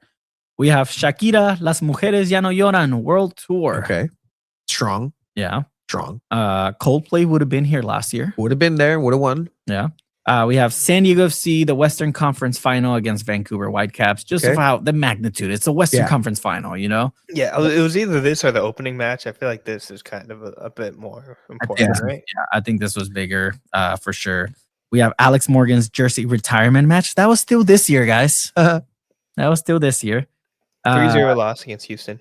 Yeah. 3-0 loss. And then we have SDSU beating Cal Golden Bears. 34-0. Yeah. Huge win. Huge. Massive. This is something really ended the Calgorithm. Have you guys seen all that internet stuff with Cal? Yes. They call themselves the Calgorithm. Yeah. I would too. It's pretty good. But yeah. And those are our categories. Are these details for the votes in the form? I feel like I should read up each before. Rewatch the episode. You can also look them up. Every single one of these people have an Instagram account, and you can check them out on Instagram, especially for the soccer organizations. Make sure you follow them on Instagram, on social media. They all have community work, and every single one of these people, like us, well, for the play-by-play, follow them on social media, give them some love. They all have amazing stories. So this is the silliest thing ever, because just like SanDiego.Futbol is great of the week, like it's a bit. It's funny. This is funny. However, I want everybody to send this to everybody who's nominated, and I want to see competition. I want to see broken hearts. We have 6 responses already. Incredible. I love it. Keep going. I will say this is open until next Wednesday. Next Wednesday. By the way. So we're going to be sharing it on social media. It's going to close Wednesday, December 17th. So we're expecting a lot of votes. Keep sharing it. We'll keep promoting it as well. Wow, the Rookie of the Year battle's tight right now. Well, it's only 6 in. So so tag the Rookies of the Year, tag everybody who's involved, all the players, all the organizations, let them know. Here. 3, 2, 1. Hey guys, make sure to nominate whoever you believe should win SanDiego.Futbol's 2025 End of the Year Awards, whether it's the social media content creator of the year, whether it's coach of the year. Go ahead and tag your favorite people participating and let them know. Go ahead and vote as many times as you'd want. We're going to go ahead and close voting next Wednesday, so keep it out. SanDiego.Futbol's End of the Year Awards.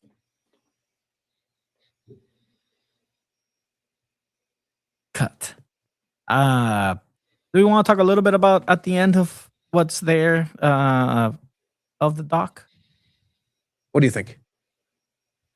I think we can talk about it. We're going to do a video as well to help us promote that. But bye. At the end of the voting of the doc, we do have a link, and we talked about it a little bit before. We're excited about the World Cup, guys. And, there's been so many times that people have asked us, when are you going to do a Patreon? We want to help you guys. Like, let us give you some money and this and that. And Tony and I have always agreed that we feel like the amount of work we do is great, but we don't have enough content, which we probably do, to do some sort of Patreon or anything like that. And we said, you know what, let's just not do that. And for the first time in our 6-year Ever. stretch of doing Two Balls and a Mic SanDiego.Futbol, this is the first time that we're asking for donations to fund our World Cup dreams. It's expensive. It's expensive. We're not gonna lie. We've looked at flights, accommodations, tickets, anything like that, and we're talking a couple $1,000s. And you know what? Tony and I all pay rent, and we have our bills, and that's not gonna stop during the World Cup. We still have bills to pay, and that doesn't mean we have some money put aside for savings or anything like that for it. But which is hard to still save in this economy.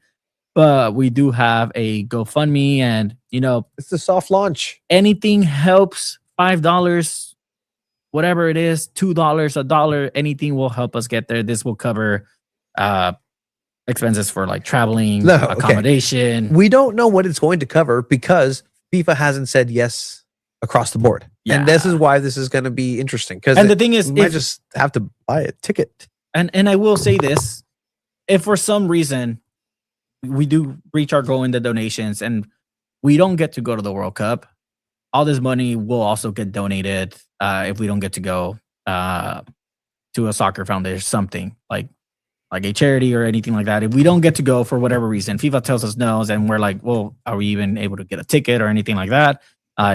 The money will go for a good cause as well. Yeah. It's on you, FIFA. Break hearts, FIFA. But all right. You like that, Abe? Break the hearts, FIFA. Crush. That's on there. The biggest thing is, again, we have the SanDiego.Futbol end of the year award voting. It is live now. Vote to your heart's content. Abe, what do you think about this? Yeah, I think this is something that you guys have done for years, and it's really impressive just to see the amount of work and like important stuff that you guys have done for covering soccer in San Diego. And I really hope that the goal is achieved. I really believe in you guys. You guys have made me believe in the project too, and like taught me so much about like journalism that I think I wouldn't think about if I hadn't like been working with you guys. So it's cool to like start seeing all this like culminating stuff, man. World Cup's coming up. This is fun, man. I already submitted my awards ballot. So Did you really? yeah, I just finished. I submitted it while you guys were talking. yeah. But Did you vote for yourself? no, I didn't. We can check. Is it anonymous? It's completely anonymous, anonymous. yeah. No, it's completely anonymous. That's funny. But your reaction told me that you voted for yourself. I didn't. I know. I believe you. What do you mean? You're the journalist though. Like that. I'm sorry. I will take the compliment, but you piqued my interest. What do you mean things in journalism like that? We Just the ways that you guys ask questions and can do stuff. I mean, Tony, you were like probably the number one freaking newsbreaker of like San Diego FC stuff as far as like building sources, developing like connections, stuff like that. And like Chiva is not afraid to ask like tough questions, but in the right way so that it doesn't completely just get like a non-answer. I think that's something that I've struggled with sometimes. Like sometimes you ask you a question directly and they're not going to answer it, but Chiva asks it in like the perfect right way where they kind of have to answer it and stuff. Yeah. And I think you guys both do that. It's awesome.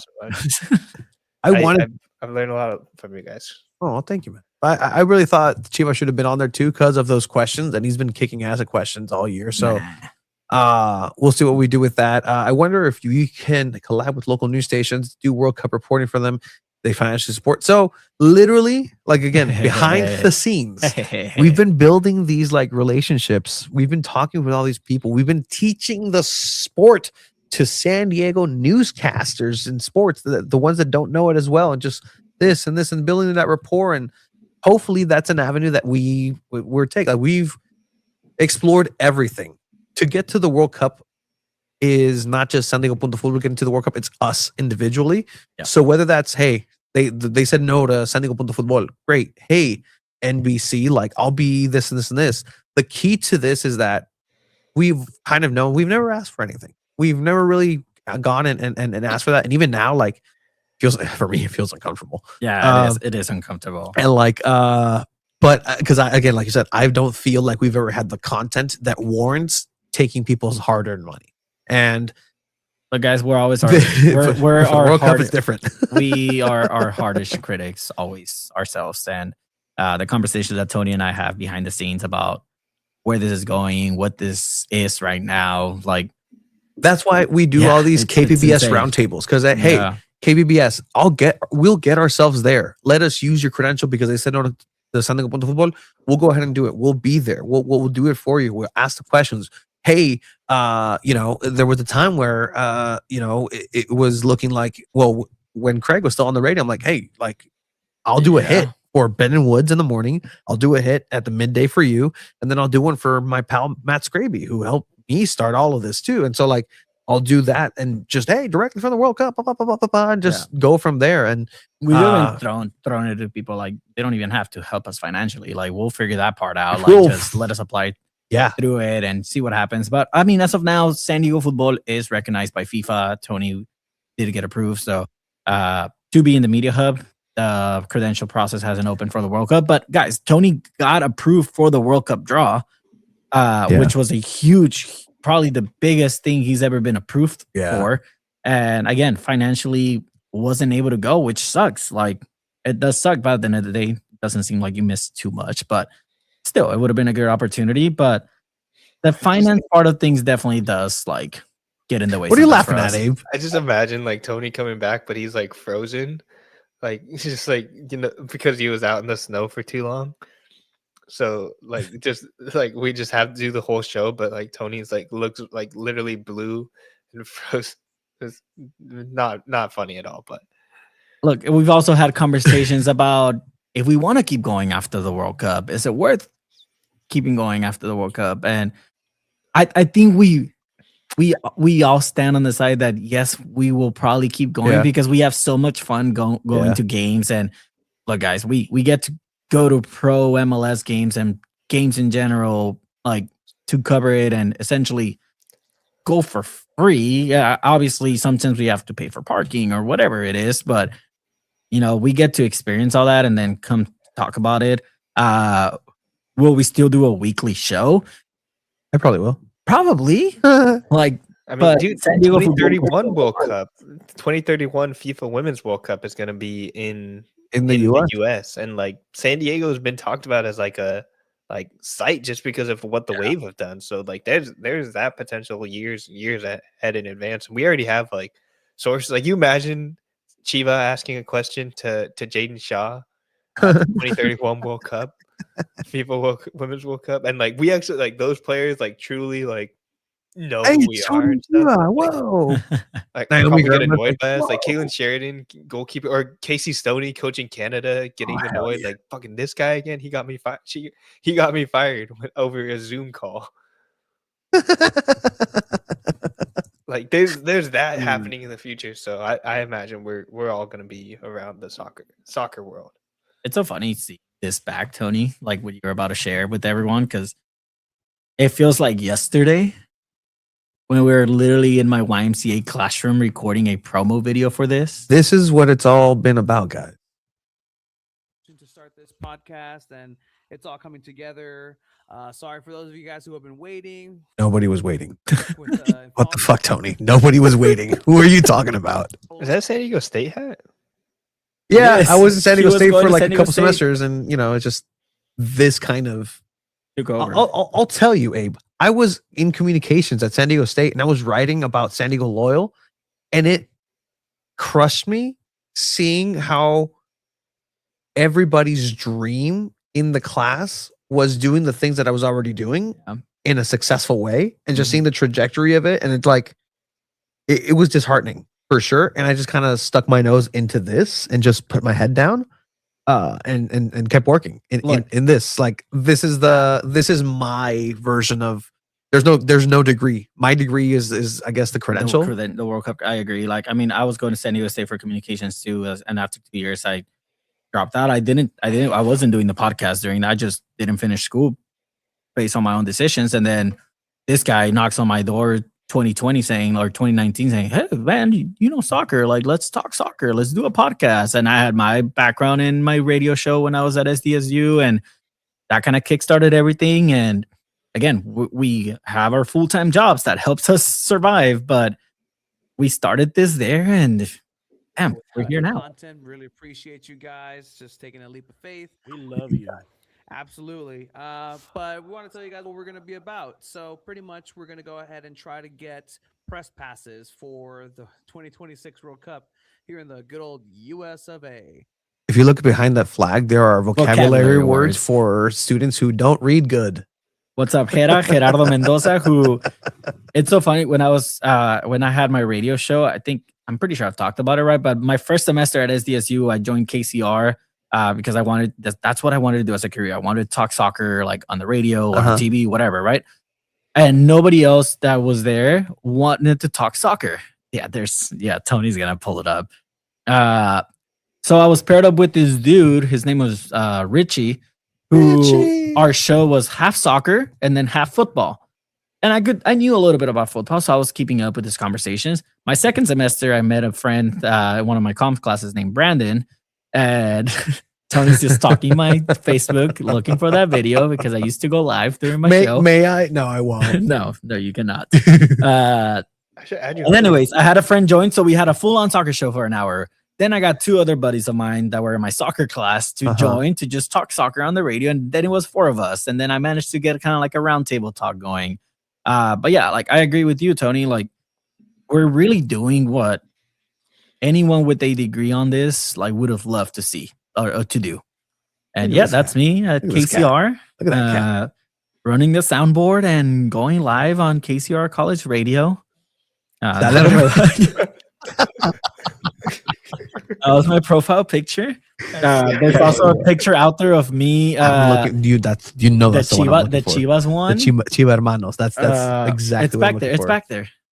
It's on the right. Up. One more up. Up. Right now. I auditioned for the Chivas TV casting in Tijuana, and they actually posted me on their Facebook, which was a huge win for me. I didn't get called, obviously, but they had us sitting down covering a Chivas versus Pumas game live. And when it was my turn, a player got hurt. And that was the whole, like my 2 minutes, it was that player hurt. So there was no actual game playing. So it sucked, but they actually posted me, which was cool. I've been looking for it for years. I'm not going to lie. Like I've been looking for it. For that moment. They didn't like cast that anywhere. I know. Wonder how close you guys are to 10,000 hours. I've done the math. Like it's not 10,000 hours, but it's close.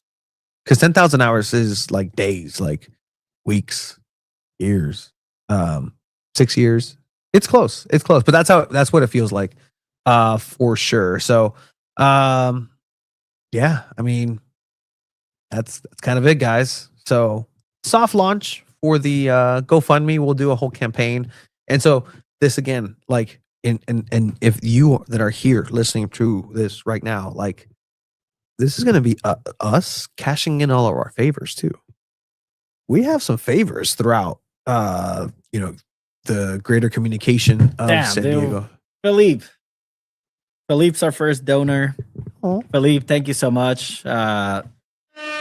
That's awesome, man. Really appreciate all the support you've given us this year. Like being our first donor for that GoFundMe and that World Cup dream. We really appreciate it, Philippe. 100%, man. I haven't seen. Just thank you, but like I'm gonna take this campaign, this GoFundMe, because I've helped everybody. I've helped Fox 5. I've helped KUSI. I've helped Telemundo. I've helped ABC, CBS. I've helped KPBS. Like I'm gonna go out with this campaign and like, hi guys, this is Tony here from SanDiego.Futbol and our campaign. And Tony, tell us about this thing that you guys have been going on for the last 6 years. Well, let me tell you about this, bud. We've been working our butts off and our heinies are tired because we have the dream of B-roll footage of the podcast.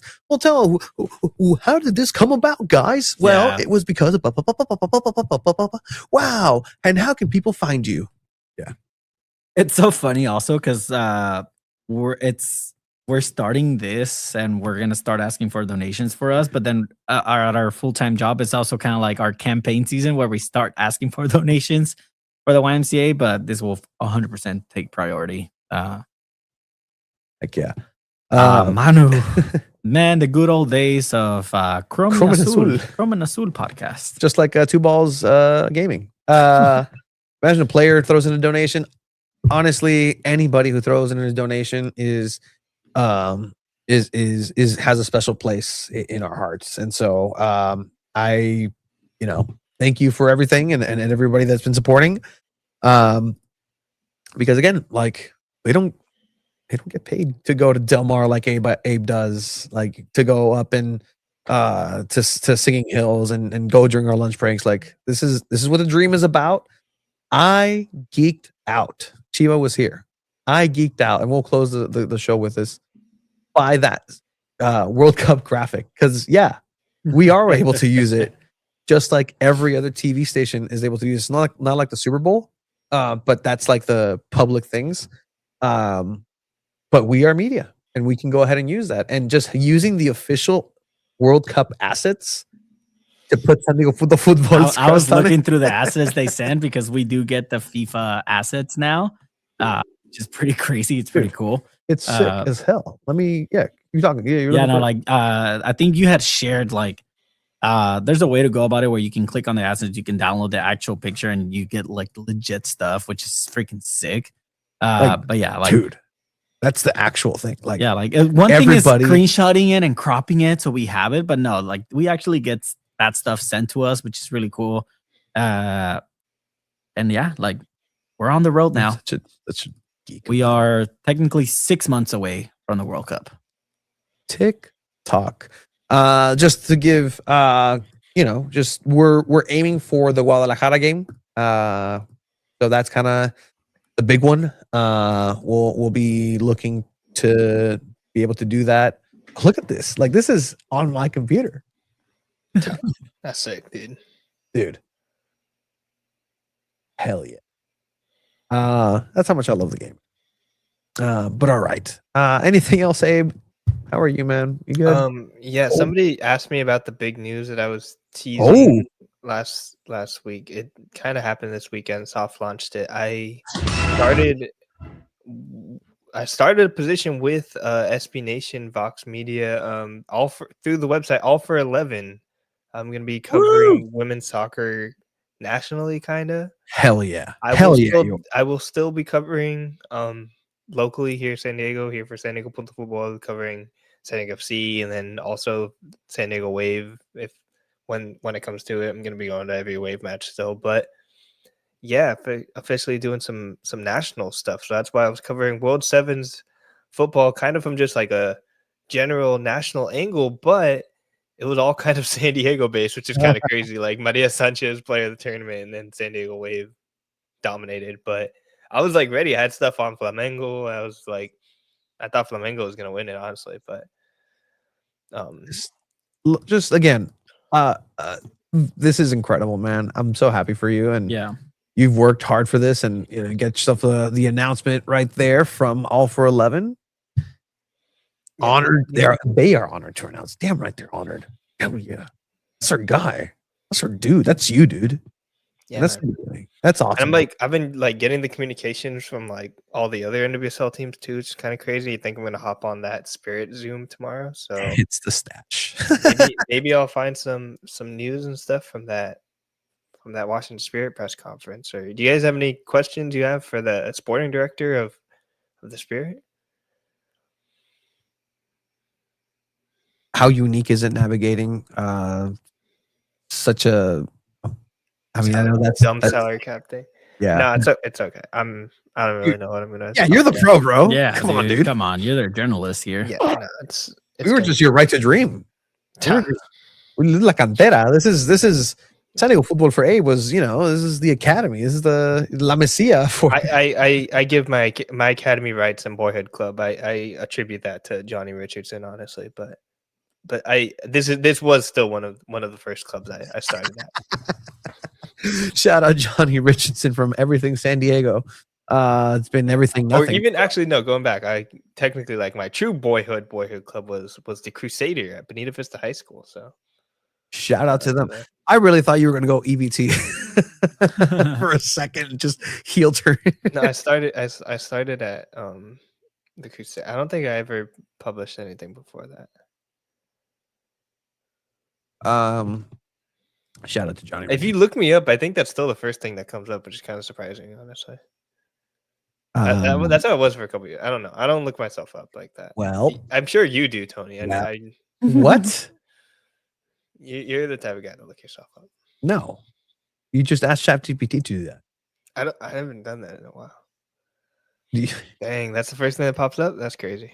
Well, that's unfortunate. All right. Well, thank you, A, for your final appearance on 2000. Good stuff. I do see. Hey, we had our thoughts on the CONCACAF Champions draw earlier today. Go ahead and go into that part of the episode. It's going to be a good opportunity for San Diego FC. It'd be interesting to see Godoy go to Panama. Just be hailed as a hero out there. But just making sure that everything is nip tuck stashed it. I literally got rid of it like yesterday, right before my tia had a party. Shout out my tia Silvia, but that's my mom's name. Is it? I thought your mom's name was Maria. People can have middle names. Oh, okay, but I was like looking at myself in the mirror, and I was like, it's time. I'm kind of disappointed with that. He was going big. It was time. annoying me. It was like itchy, and I was like playing with it. It's not that cool. Thank you to all the people. Thank you to you guys for helping my journey and stuff. I really appreciate and love you guys, and I'm excited. We're all just like growing and stuff. This is so cool, man. Yeah, I shrunk for a little bit, but then I grew back. Yeah, it's okay. It's okay. Eva shrunk. Yeah. Woohoo. Would you guys be willing to do like bets and stuff to like raise the cash? Because like use your stash to raise like that'd be kind of funny. Like, all right, for every like you have to go bald if we reach a certain amount. Like make fundraising goals. Like maybe we'll do that. We gotta talk about that. God decided that. So the big push around this too will probably be Chiva walking to Snapdragon Stadium, because again, like in my mind, I'm playing this out of like, hey, 2 balls in a mic. Come on, Fox 5. Hey, what you guys got going on? Well, we're SanDiego.Futbol. We've been for so many years, and our dream is to make it to the World Cup. And we want to invite everybody to because Chiva's going to walk from this to Snapdragon Stadium. And that's the big culmination of the fundraiser, maybe. And, I don't know, man. I'm just a dude in a garage. That it's like just one of the 2 dudes in a garage for the past 6 years. Chivas walk for the World Cup. Trying to find the graphic for it, but no, you only get credentials to World Cup, but you have to walk to SoFi Stadium. Hell yeah, that sounds painful. Well, found it. See, crack. We will be making merch for this walk as well. Stay tuned for that. Shout out to Punk Rock Paint. Dude, this should be the shirt, dude. This is sick graphic. Dude, hell yeah. Thank you to I'm Travis not Peterson. looking forward to that walk, but it's gonna take I think 3 hours to get to my house. Copa del Camino. Bro, this is awesome. Hell yeah. What? Calle to the Copa. Calle to the Copa. All right. Every mile better be $1,000 race. Now, but yeah, no, that's Tony has to surf, so let's not forget that one. We'll see about that. No, you have to surf. Do you remember Tony saying that it had to be in Imperial Beach? Surf. I do. I kind of remember that. We Yeah. said you have to catch a wave, and get on the board. Like we said that explicitly. Surf refers to ocean waves breaking near the shore. Okay, the verb. You should have done it last. Like there was a Santa Ana winds last week, dude. It was the perfect time to do it. The king tides are coming. He's looking at the definition of surfing. To ride waves on a board. There you go. Or just swim in them. What, do you want to body surf? No, but we said on a board. Like you have to get on the board. We said I that. don't know that was part of it. No, I I will never- go. I will go I back never and heard clip That it was part. an instrument. Specifically, yeah. Look, when does AI lie to you? Come on now. Come on, Jeremy. A goat should be a burro. No, it's a goat because of Chiva. Porque es un burro. Surfing the dunes. I can go surf in the sand. Hell yeah. Oh, That's No, probably we more said dangerous, nothing. dude. We Huh? said in the ocean. That's more dangerous. paddleboard. Nope, Yeah, not paddleboarding. Has to surf. paddleboard. Nope. You gotta do Jaden Shaw celebration. $20 for every taco you eat on the walk. You surf, I walk. We made it to the World Cup, boy. Hell yeah. With money to spare. I will trade the surfing for the walk. Whoa. Huh. Whoa. Is this allowed? I don't know if this is allowed. It piques his interest. I, It's in his interest. punishment fits the crime. I don't think that's fair. You're telling me you prefer to walk the Snapdragon Yeah, I do. than to catch a wave surfing? Yeah, I do. And I'm a really good swimmer too. Like it's IG poll. IG poll, should they be allowed to trade the thing? And so Tony walks and she. I don't know. I'm so graceful in the water. It's funny how good I am in the water. Like Oh, that's why you're scared of surfing. no, it's more of a hassle to be completely honest. You live like right there, dude. I live right here. You can I walk. You should have doesn't anything. We wanna just wear a walk to the. Hey, No le cabe un Hey. huevo. hey. We're speaking too many truths right now. Okay? Like we need to fucking cool it. You with don't that. have to wear a wetsuit. Take the walk over swimming in IB. I mean, you'll get superpowers swimming in IB. No, es que ya está enfermito. He's sick already. He can't get in the water. It's too cold. Which Which water? water? Not safe. Yeah. It's not safe all the way up to Coronado right now. There's already a graphic for Chiva. Can't switch now. Oh, come on. Punk Brup Pain can definitely create a graphic Dude, for Tony. I got sick too, Tony. I think it might have happened at the training. At the end of season. Yeah, Who was it? I don't know. I Dude, didn't I get got sick. I got I was sick there. too. That's true. We were in the same car, Abe. Yeah, that's fair. Never mind. I don't know who got me sick. Dreyer. Dude, wouldn't that be crazy? That'd be great. Like, oh, how'd you get sick? Oh, it's the same virus, bro, that was in the Danish locker room, bro. The national team. Oh, dude, awesome. That's a great strain. Hell yeah. Imagine being sick with what Ronaldo had in the 1998 World Cup final. Trader got me sick. I want to get sick with whatever Jordan had. The country? All right. He actually had the flu, or was he? True. Maybe I did touch something the players had. Maybe. You also touched something the players had that I gave to you. Yeah, True. Interesting. I didn't touch I it. thought that was cooler than I thought. I expect that to be cooler than I thought it would be. It was such a letdown. All right. Thank you, everyone, for watching this episode. Go vote, share it. We already put it on Twitter. We'll share it on Instagram, on Blue Sky. But vote. Please promote it. If you are nominated, we're going to tag you in the categories as well. So please go vote. Tomorrow, we're going to promote it on our socials, on Instagram stories. So you can also share and repost it and get your followers and everyone to vote for you.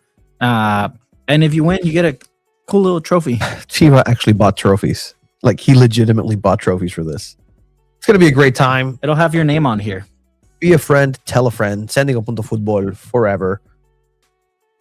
It maybe was the Whitecaps virus champions. Maybe. All right. Thank you guys for joining. And just because I really like it and it's the official, the closing video is the World Cup one again. Because Like that. hell yeah.